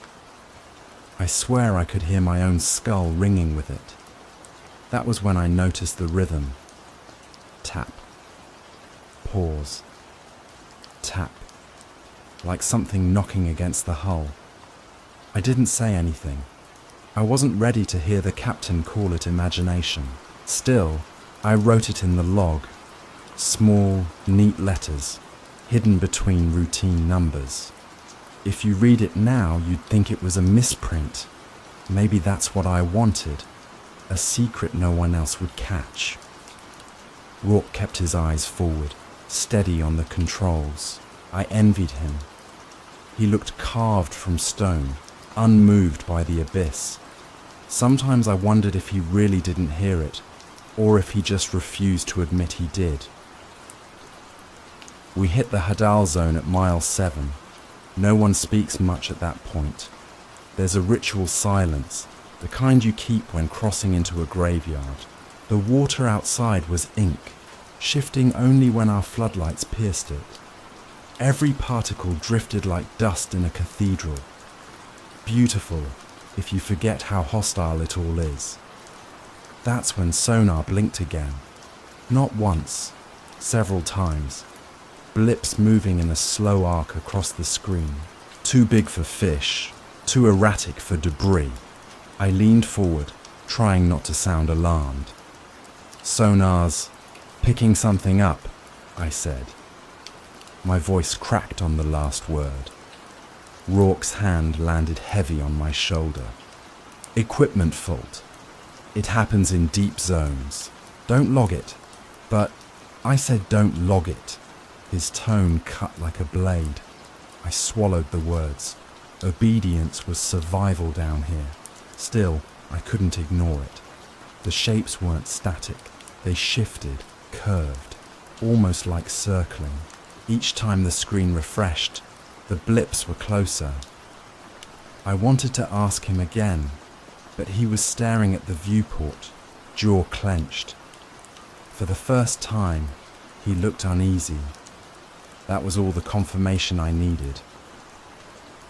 We sat in silence, minutes stretching long as years. Only the hum of the engines and the faint hiss of air circulation. Then, faint but clear, another sound. Not sonar, not machinery. A low, dragging exhale. I froze.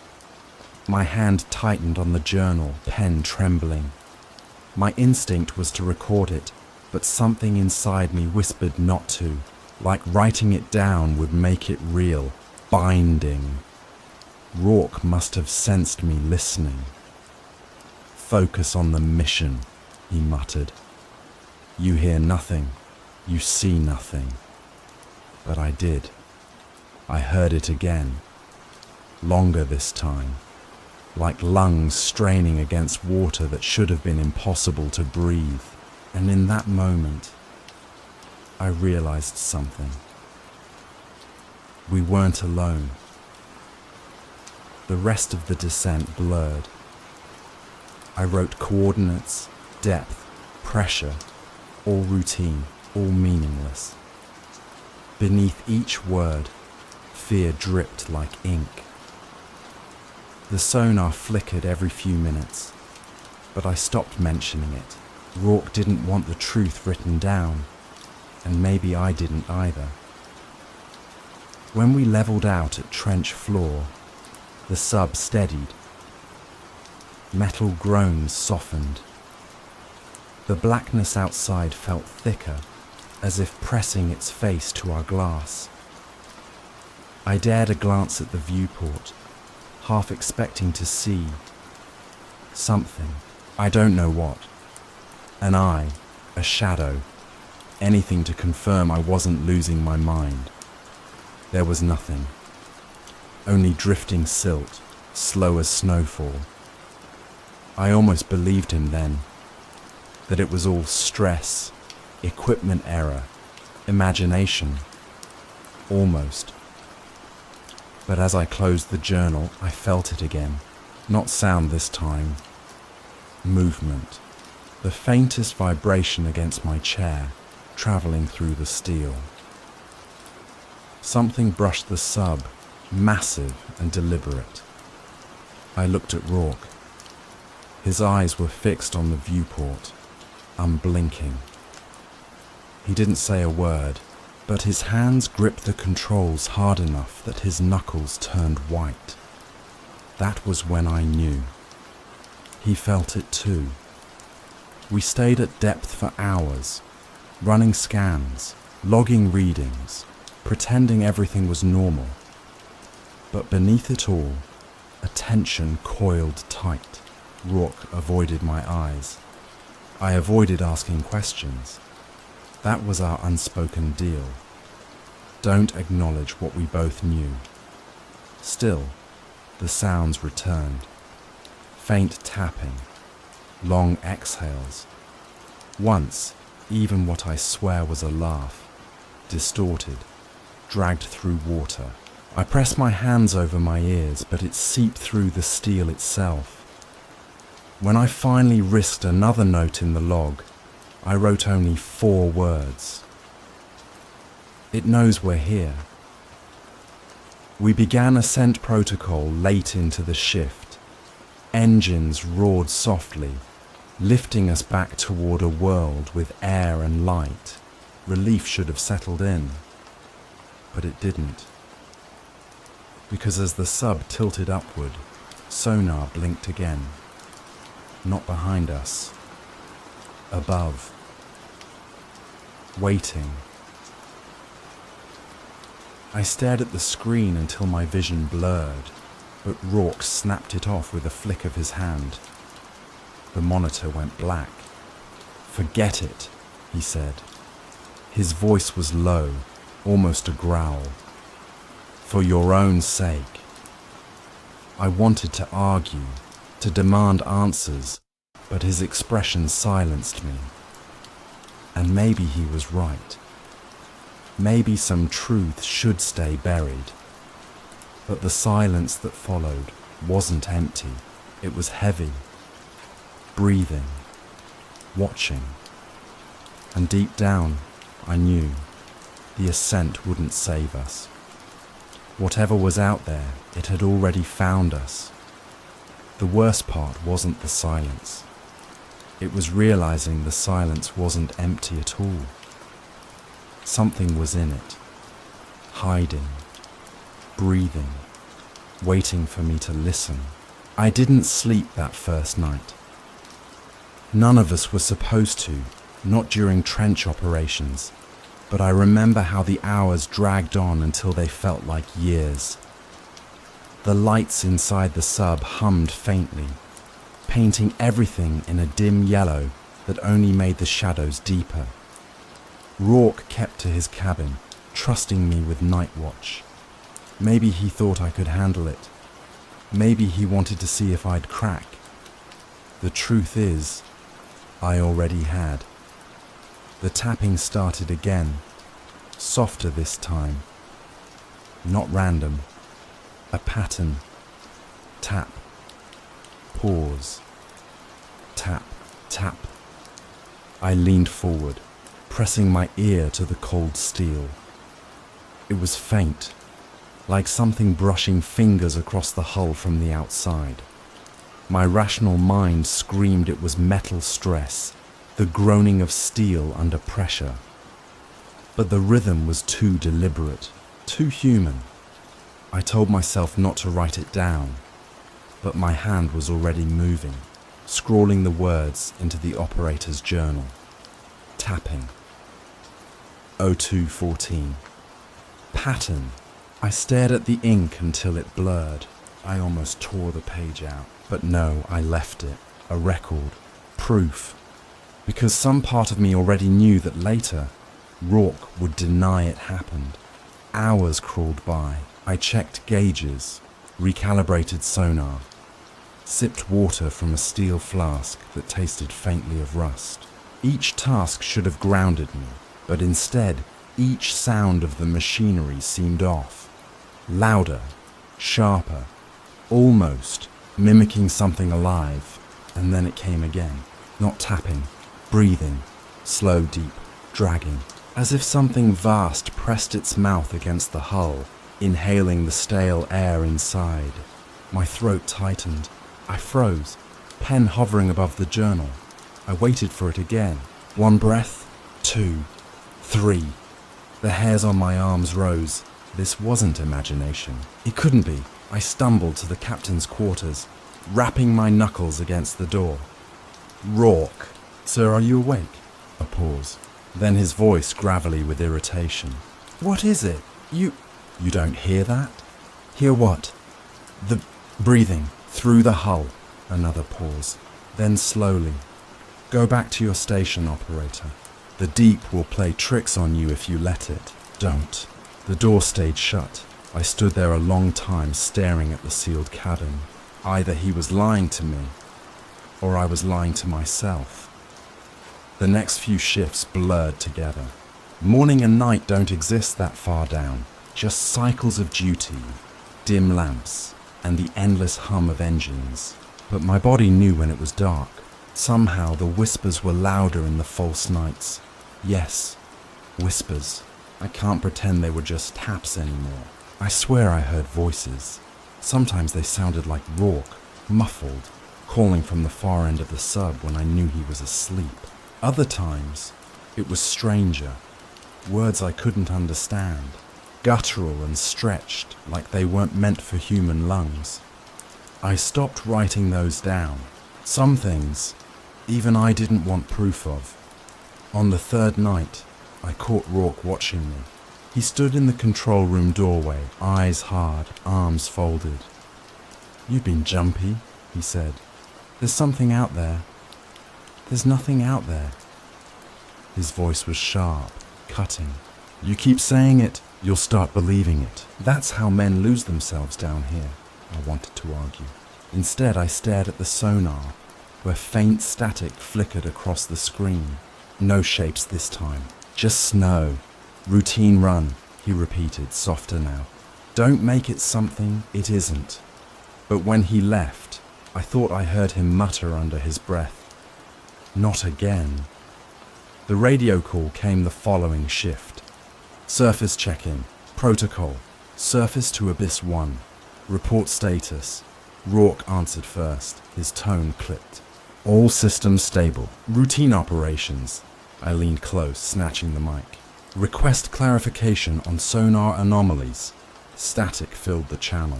Then a crackle. A voice I half recognized. Anomalies. Negative. Abyss 1. No interference logged topside. I opened my mouth to respond when the signal cut. Abrupt, mid-sentence. Not static, not fade, just silence. I tapped the console, adjusted dials, flipped switches. Nothing. The channel was gone. Rourke's hand slammed down on the mic, ripping it from mine. His face was pale, eyes sharp. Do not deviate from protocol again. But they... He leaned closer. His whisper was colder than the water outside. They didn't cut out. Something cut them off. And if you ever say that over radio again, we'll both be dead men. After that, sleep was impossible. Even when exhaustion dragged at my skull, I couldn't close my eyes, because every time I did, I saw the black water pressing against the glass, and behind it, movement. Slow, watching. The whispers grew worse. I began to recognize words in them. My name, over and over, drawn out, distorted, like a rope pulling me deeper. One night, I pressed my ear so hard to the hull I thought the steel would split my skull. And I swear, God help me, I heard someone breathing with me, perfectly in sync, as if waiting for me to exhale so it could inhale. When I pulled back, my reflection in the viewport startled me, pale, hollow-eyed. But for a second, just a second, I thought the reflection moved differently, that it blinked when I didn't. By the fifth night, I was convinced the sub itself was alive. Every vibration, every creak of metal felt like a heartbeat, a pulse, and the deeper I listened, the more it sounded like a second one was beating, faint but steady beneath the first. I didn't tell Rourke, not anymore. He watched me like I was unraveling. Maybe I was. Maybe he wanted me to. But then, one moment changed everything. I was logging readings when the tapping returned. Clear, sharp tap, pause, tap, tap, and then, in the narrow silence that followed, I heard something that froze my blood. A voice, childlike, whispering from beyond the hull. Let me in. I stumbled back, knocking over my chair. Rourke stormed into the control room, eyes blazing. "What did you hear?" he demanded. I shook my head. "Nothing. Just stress. Hull shift." His jaw clenched. He didn't believe me, or maybe he did, and that was worse. He stepped closer, lowering his voice. "Do not listen to it. Do you understand? Whatever it says, it isn't for you." I wanted to scream, to demand answers, but before I could, the sonar blinked. A single blip pulsing steady right against our coordinates, not outside, not circling. Attached. Rourke's hand slammed the screen dark. "You didn't see that," he growled, but I had. And I knew something was already with us. It didn't appear on sonar first. It appeared in my head, like a shadow cast across thought before it touched the glass. By the time I saw it outside the viewport, I already knew it had been there all along. The blip on sonar from the night before should have disappeared by morning. At least, that's what I told myself. Steel contracts and expands. Signals bounce off rock. Shadows flicker on the edge of screens. That's all it should have been. But it didn't vanish. It stayed with us. Every time I checked the sonar, there it was, hovering just outside range, too steady to be current, too large to be anything I could explain. I told myself it was a phantom echo, a trick of water density, but phantoms don't move when you move, and this one did. I didn't tell Rourke, not yet. I watched him drink his bitter coffee, watched him check gauges, watched him hum that tuneless song under his breath. I wanted to believe he didn't know, but deep down I was certain he did. By the second shift, I couldn't keep silent. The blip was closer, the size of it stretching across sonar like a smear of ink. "Captain," I said, voice too thin, "do you see this?" He didn't answer right away. He only glanced, then looked away, jaw tightening. "Equipment drift," he muttered. "It's moving," I insisted. "It's been moving with us." His eyes snapped back, colder now. "Do not log it," something inside me twisted. "But protocol will get you killed," he snapped. His voice cracked across the small cabin like a whip. "You want to write it down? Then when they find this journal, they'll call you unfit. They'll scrub the mission. They'll lock you in a room and call it therapy. Is that what you want?" I didn't answer, because he wasn't wrong. I tried to push the thought away, but the blip gnawed at me. Each time the sonar swept, it was there. Each time I blinked, I saw its outline painted on the back of my eyelids. And then, one cycle later, I saw it for real. It was my turn at the viewport. Not that there was much to see, only endless black, our lights casting cones of pale illumination through drifting silt. I stared anyway. Sometimes staring into nothing helps remind you that nothing is all there is.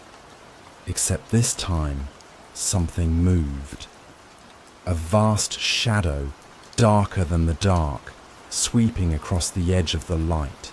It didn't dart like a fish, didn't drift like debris. It moved with weight, purpose. I stumbled back so hard I nearly hit the console. "Did you see that?" I gasped. Rourke didn't look up. He was writing in his log, methodical strokes of pen. "See what?" "There, out there, a shape. It passed right across." When I turned back, the water was empty again. Just blackness. Rourke's pen didn't stop moving. "You're tired. Stop chasing ghosts." I wanted to drag him to the glass, shake him until he admitted he'd seen it too. But I didn't, because part of me knew he had seen it, and he was lying.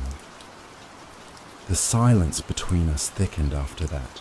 He stopped speaking unless absolutely necessary. I stopped trusting my own eyes. Every flicker of shadow in the viewport felt alive. Every groan of the hull sounded like something brushing against it. At night, the whispers were louder. Sometimes they formed words. Closer. "Listen, you brought me here." I started writing them down, not in the logbook, but in a second notebook I kept hidden beneath my bunk. If Rourke ever found it, I knew he'd destroy it. He didn't want a record of what we were seeing, or what I was hearing. And that's when I began to wonder, who was he protecting? Me, the mission, or himself? The next confrontation came 3 nights later. I was staring at sonar again, unable to look away from the slow, deliberate arc of the shadow. "It's bigger than us," I whispered, before I realized I'd spoken aloud. Rourke's hand slammed down on the console beside me. "You will not log it." I met his eyes for the first time in days. "It's real." "Then stop feeding it." "What do you mean?" His face was stone. "The more attention you give it, the closer it gets." I laughed, sharp and bitter. "That's insane." "No," he said. "That's survival." That was when I wrote the words that still haunt me. Rourke wasn't afraid of the deep. He was afraid of me. I didn't know why I wrote it. Maybe I sensed it already. The way he looked at me, not like a comrade, but like a liability. Maybe he thought I'd brought this thing with me. Maybe he wasn't wrong. Because the truth is, I hadn't told him everything. I hadn't told him that before the mission, during training dives, I'd already heard the whispers, faint, like an echo in my own head. I thought it was stress, but what if it wasn't? What if it had chosen me then and followed me here? The first time I saw the shape fully, I nearly screamed. I'd leaned too close to the viewport, eyes straining into the dark, and then the light caught it, just the edge, a curve, smooth, black, stretching beyond the beam in both directions. No scales, no fins, just skin, endless pulsing skin, and then it moved. The entire wall of blackness shifted past, silent and slow, like a continent sliding through water. I staggered back, heart pounding. "Captain!" Rourke didn't move. "Captain, it's right there." Still nothing. I turned to him and saw his eyes squeeze shut. Fists clenched so tight his knuckles bled white. He didn't need to look. He already knew. The days after that blurred. I couldn't eat, could barely breathe. Every time I blinked, I saw it again. The impossible scale of it, gliding just beyond reach. Sonar readings were useless now. They flickered, warped, scrambled into nonsense. I logged the data anyway, though half of it was lies. invented numbers to cover the truth. Rourke didn't stop me. Maybe he wanted me to lose credibility. One night, I woke to find him standing over me, watching. His face half in shadow, eyes unreadable. "You're feeding it," he whispered. "What are you talking about?" "You listen. You write." "That's enough." I sat up, trembling. "You think I'm making it stronger?" His silence was answer enough. I tried to stop writing. I really did, but the whispers didn't stop. And when I ignored them, they grew louder, until they weren't whispers at all, but roars, low, dragging, like the weight of the ocean itself pressing into my ears. Sometimes I thought I could feel its thoughts, not words, images, darkness stretching forever, an eye opening, my body breaking under pressure, and worse, Rourke's face, pale and broken, floating in black water. The last time I looked out the viewport that chapter, I swore I saw its eye, not glowing, not blinking, just vast and unblinking, black on black, filling the glass. I don't know how long I stared, long enough for my breath to fog the pain, long enough for my heartbeat to sync with something deeper. When I finally tore my gaze away, Rourke was standing behind me. He shook his head slowly. "You shouldn't have looked." I woke up to voices in the corridor, but there weren't supposed to be any. Rourke and I were the only ones left, and yet, I swear on my life, someone laughed just outside my door. At first I thought it was a dream. The sound was too soft, too human to belong here, in steel wrapped by miles of pressure. A laugh followed by footsteps. My heart lurched, and for a long moment I lay frozen, staring at the ceiling, too afraid to move. When I finally opened the hatch, the corridor was empty. The hum of the engines was steady, the lights pale and flickering, but the sound of the footsteps lingered, echoing in my head, mocking me. By the time I reached the mess hall, I wasn't alone. A man was sitting at the table, sleeves rolled to the elbows, grease smeared across his face. He was eating something out of a dented can, chewing loudly, as though nothing about this situation was strange. "Morning," he said, nodding to me with a grin that felt too casual. I froze in the doorway, because I knew, absolutely knew, that Rourke and I were the only ones on this submarine. I must have stood there too long, because the man frowned. "What? Never seen a mechanic before?" "Mechanic." The word rattled through me like a loose bolt in the hull. I opened my mouth, closed it again. My throat was dry. Finally, I whispered, "You weren't here yesterday." He laughed. A deep, guttural sound that scraped my nerves raw. "Been here since launch, friend." "Maybe you're the one losing track of time." My head spun. Maybe I was. Maybe exhaustion had twisted my memory so badly I'd forgotten him. But then, how could I forget an entire crew member? Rourke found me minutes later, still rooted in the mess like a statue. "What's wrong with you?" he barked. "There's someone here," I whispered.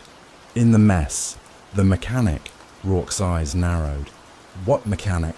I turned back to the table. Empty. The can was gone. "No trace of anyone. Right there," I shouted, desperate now. He was right there. Rourke grabbed my arm, his grip like iron. "There is no mechanic." There never was. But his face, his face said otherwise. I saw something flicker there. Something he couldn't hide fast enough. That night, the whispers returned. Not soft this time. Louder. Clearer. "We're still here. Below decks. Don't let him lie to you." I pressed my hands over my ears, but it didn't stop. The voices seeped through my skull, echoing down the corridors, bouncing against the steel. And then I heard something else. A scream. It came from the aft section, cut short too quickly, swallowed by silence. I bolted upright, heart hammering. Rourke didn't move. He sat at the console, staring at nothing, jaw clenched. "You heard that?" I said. "No." "Yes, you did." "There was nothing." His voice was flat, final. The conversation ended before it began, but I couldn't let it go. The next day, I found another one. She was small, with cropped hair and steady eyes, dressed in a medic's uniform. She was standing in the narrow passage between compartments, clutching a clipboard. When she looked at me, her eyes were filled with pity. "You don't look well," she said softly. "You need rest." I couldn't breathe. "You weren't here before." She tilted her head, puzzled. "I've been here all along.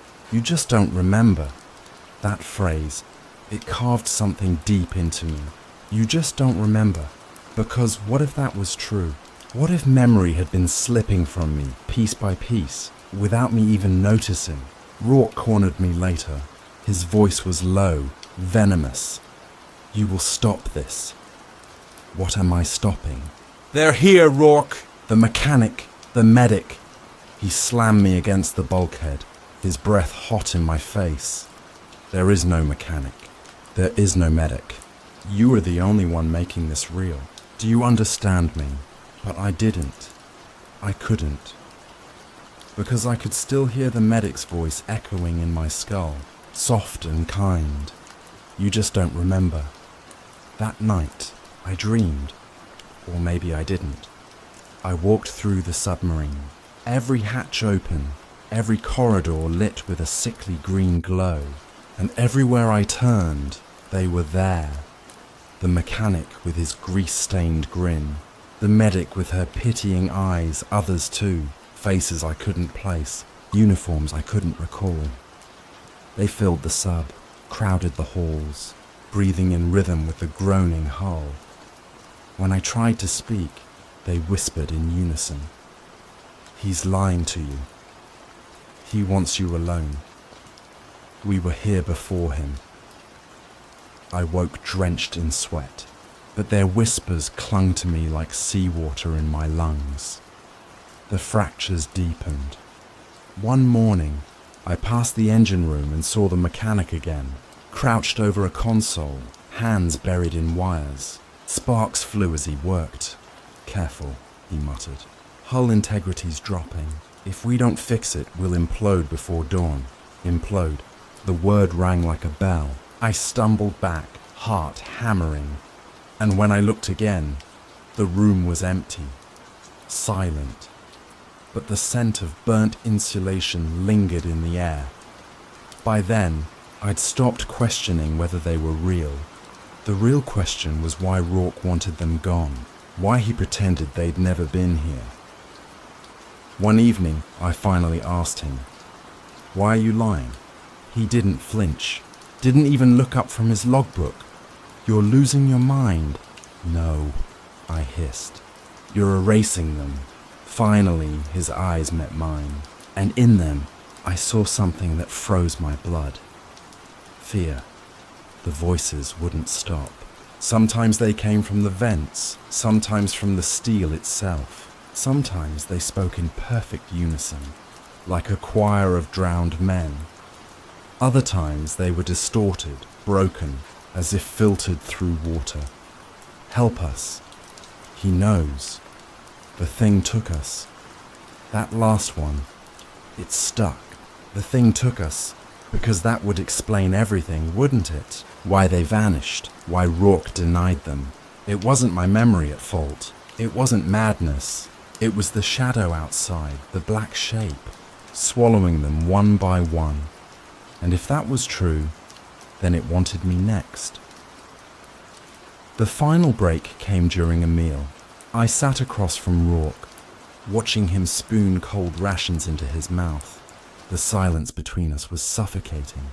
And then I saw her, the medic, standing just behind him, face pale, eyes wide. She shook her head slowly, lips forming words without sound. "Don't trust him." I dropped my fork. It clattered against the table, echoing too loud. Rourke didn't move. "Who are you looking at?" he asked. I swallowed hard. "Her. Right behind you." He turned. Nothing there. When he faced me again, his expression had changed. No longer anger, no longer denial. Something worse. Pity. That was when I understood. He wasn't trying to convince me I was wrong.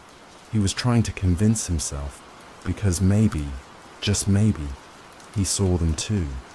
That night, I couldn't sleep. The voices were relentless, louder than ever, pressing against the walls, vibrating through the hull.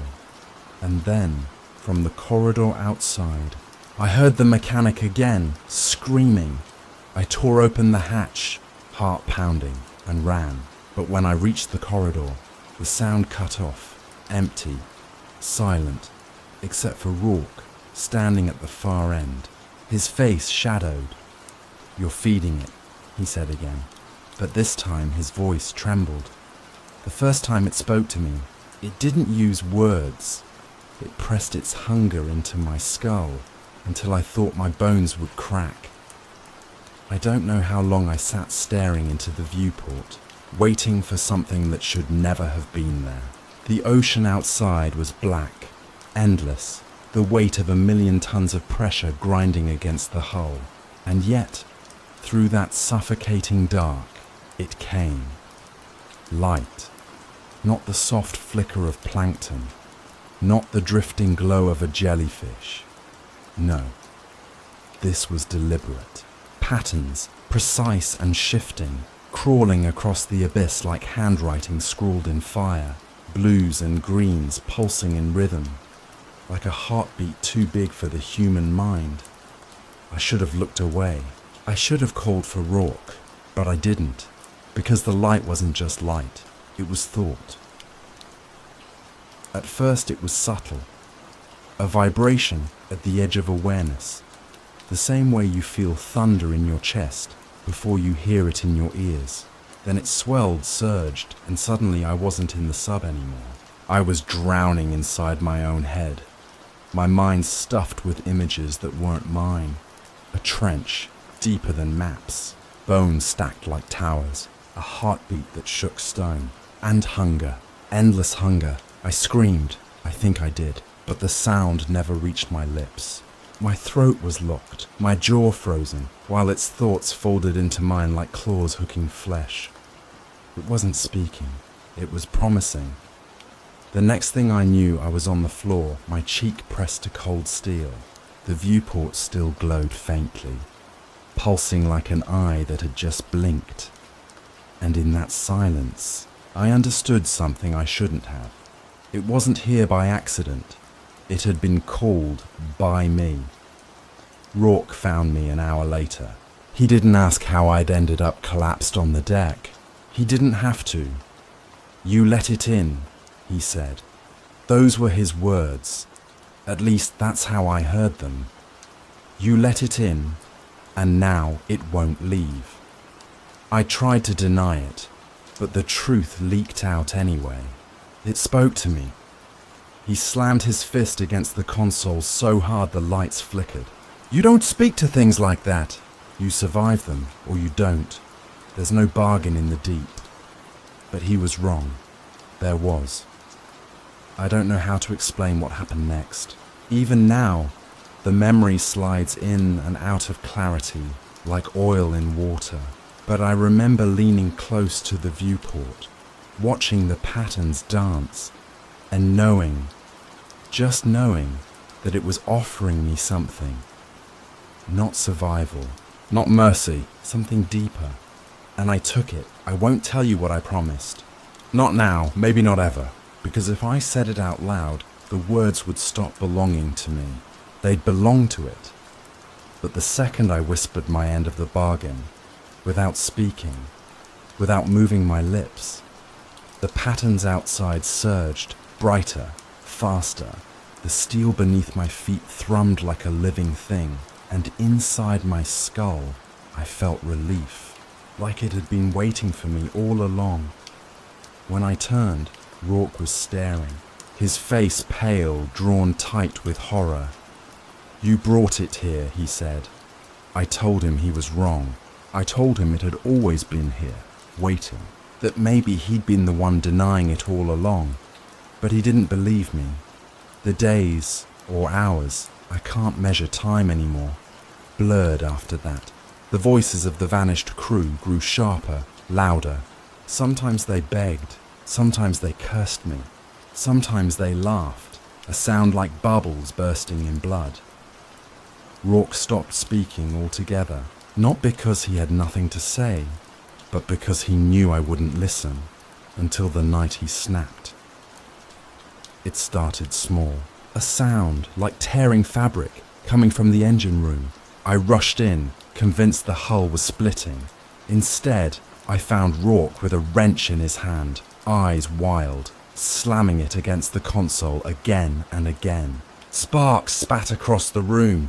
"You've doomed us," he shouted. Or maybe he didn't shout. Maybe I just heard it that way. "You've chained us to it." I tried to calm him, but my hands were shaking, my words broken. "It promised," he struck the console again. "Promised what? That it would spare you, that it would let you crawl back to the surface carrying its poison in your veins." I told him he was twisting it, that he didn't understand. He came at me then. The wrench swung, missing my head by an inch, denting the wall behind me. I stumbled back, nearly tripping over the ladder well. "You think it chose you?" he snarled. "It's using you. You're feeding it. Every word you speak, every thought you let it pull from you." I grabbed his wrist, tried to wrestle the wrench free, but he was stronger than he looked. His breath was hot, sour with desperation, his eyes unhinged. "Maybe it didn't want the others," he hissed. "Maybe it only wanted you." I shoved him. Hard. He hit the bulkhead with a sickening crack, slid down to the deck, blood smearing the steel. For a moment, I thought he was dead, but then his chest rose, shallow, ragged. He looked up at me, lips curling, and I swear the words he spoke weren't his own. "They'll never know which side you chose." I don't remember what I did after that. I don't remember if I bandaged his head, or dragged him to his bunk, or left him on the floor like discarded meat. The hours folded into each other until all that was left was the glow outside, pulsing, waiting. The deal was sealed, and Rourke knew it. You're wondering what I traded, aren't you? What I gave it in return for its promise? I can't say. Not because I won't, but because if I did, the bargain would end. And I'm not ready for that. Not yet. The last time I looked at Rourke, his eyes weren't his own. They were black, reflecting the glow outside. He opened his mouth, and for a moment I thought I'd hear his voice again. Instead, I heard mine, repeating the promise, word for word. "You think you've reached the bottom, but the bottom keeps falling away beneath you."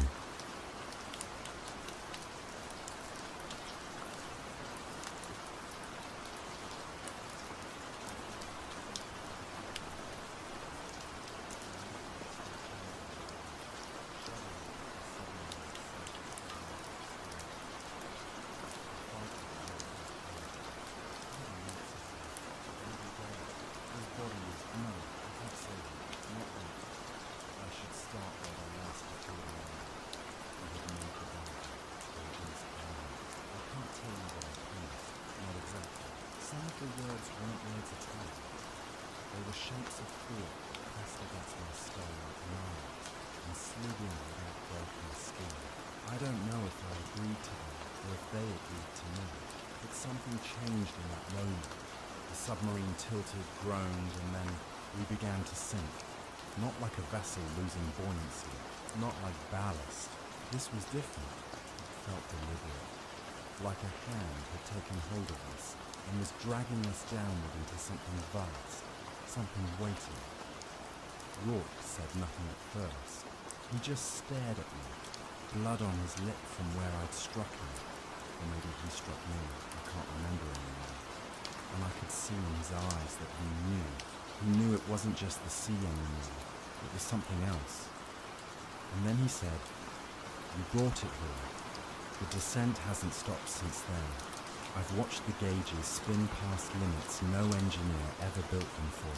I've heard the pressure alarms scream until they died, circuits shorting out one by one. Yet the hull holds. Against all logic, all science, the hull holds. We're deeper than any steel should survive. And yet, here I am, still breathing stale air, still speaking into this recorder, still sinking. Sometimes I think the submarine isn't a vessel anymore. Sometimes I think it's a coffin, and sometimes I think it's just me. My ribs, my lungs, my skull, squeezing tighter and tighter until whatever's inside finally bursts out. Through the viewport, I've begun to see it. Not clearly, never clearly, always at the edge of vision. Always where the dim glow of the instrument panels meets the blackness beyond. A shimmer of light, a pulse, a suggestion of patterns, and then eyes, not two, not four, not dozens. One, an eye so large it swallows distance, an eye that stretches wider than any map, wider than any ocean. It doesn't look at me, no, that would be too small, too human. It looks through me, through skin, through thought, through the thin film of self I still pretend to own. Do you understand what I mean? Probably not. You will. Rourke tried to deny it, of course. He shouted at me that there was nothing there, that I was hallucinating, that I was breaking down. But his voice trembled. He wouldn't look at the viewport. He wouldn't look at the black. He only looked at me, as if watching me was safer than watching what was outside. Maybe he thought I was the more dangerous thing in the room. Maybe he was right. I don't know what happened to him after.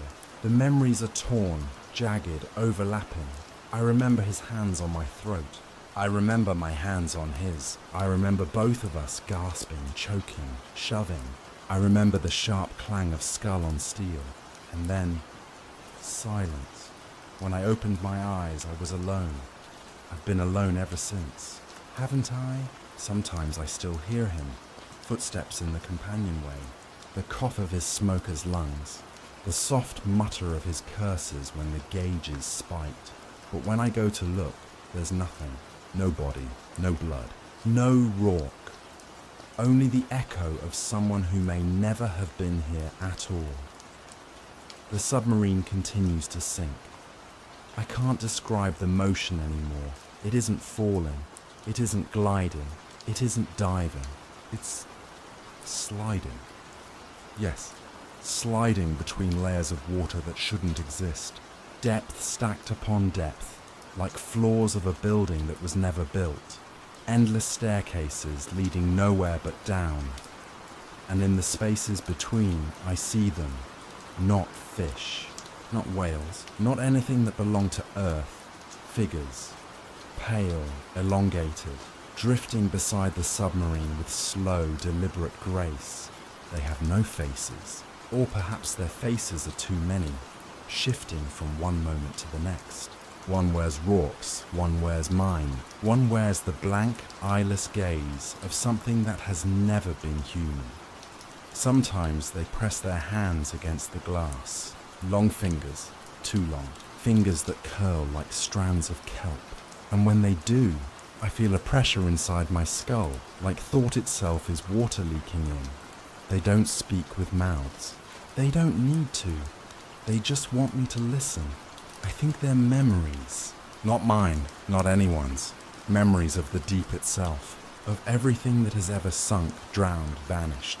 Ships that went down with all hands. Divers who never returned. Entire coastlines swallowed in silence. The deep remembers them all. And now it remembers me. How long have I been recording? Hours? Days? The tape feels endless. Yet I know it must be finite. Everything human is finite. Except me. Except this. I said before, maybe the submarine is a coffin. But maybe it isn't. Maybe it's a mouth. And maybe I'm already inside it. bones dissolving, thoughts dripping away one by one. What if there was never a submarine? What if there was never an ocean? What if it was always just me, talking to myself in the dark, inventing metal walls and dials and Rourke and the eye the size of a continent? Because the truth is worse, that there's only the watching, only the endless, patient watching. The descent hasn't stopped. The hull groans in pulses now, like a heartbeat. Or maybe it's my heartbeat, hard to tell the difference. I swear the walls are closer than they were. Not crushed in by pressure, just nearer, like the room itself is shrinking around me. Every breath tastes of rust. Every sound echoes too loud, too close. Maybe I'm inside the eye already. Maybe I've been swallowed without noticing. Maybe this whole descent has been nothing more than the closing of a single, massive lid. I tried once to stop speaking, to just sit in silence, to deny it my voice. But the silence is worse. In silence, I can hear it breathing. In silence, I can hear the slow scrape of something vast against the hull, dragging us deeper, deeper, deeper. In silence, I can hear my own thoughts repeat in a voice that isn't mine. So I keep talking, even now, especially now. If I stop, I'm afraid the voice that answers won't be mine anymore. I told you already, I saw its eye, but I didn't tell you what else I saw. When it opened, the darkness shifted, a lid sliding back, an abyss within an abyss. And for one impossible instant, I saw reflected in that surface not just me, not just the submarine, but everything. Entire oceans, continents, the curve of the planet, stars bending down like they were being dragged into the pupil. It wasn't looking at me, it was looking out, and I was just the glass between. I think the bargain wasn't about me at all. It never wanted me. It never needed me. It wanted the door, and I opened it. The submarine is gone. I know I said I was still inside it, but I don't feel the floor anymore. I don't feel the walls. I don't feel air in my lungs or blood in my veins. There's only the sinking, only the watching, and only the voice. My voice, but not mine. Repeating, repeating, repeating. The tape is almost done. I can hear it clicking in the reel, slowing. So listen carefully. If you've heard everything I've said, if you've followed me this far, then you've already seen it. Maybe not with your eyes, but in the back of your skull. In the part of your brain that trembles when you sense you're being watched. Don't turn around. Don't look for it. It's too late, because if you're hearing this, it's already looking at you. The tape ended. I heard the click myself, and yet, you're still listening, aren't you? That's how this begins. Not with me pressing a button, not with a new reel, not with anything human. Just the sound of silence breaking open into words that shouldn't exist. I told you before the last line. It's already looking at you. Maybe you thought that was the end. Maybe you wanted it to be. But the deep has no end. And neither do I. I don't remember speaking this. My throat feels raw, shredded, as if I've been screaming underwater for years. Yet the words pour out, shaped in my voice, spilling across magnetic tape that should have stopped turning long ago. Sometimes I think it isn't me speaking. Sometimes I think it's the echo. The deep doesn't just watch, it repeats. It takes every sound, every breath, every thought, and throws it back at you until you can't tell if you're hearing your own voice or something else. So maybe this isn't me. Maybe this is what the deep thinks I sound like. Rourke's here again.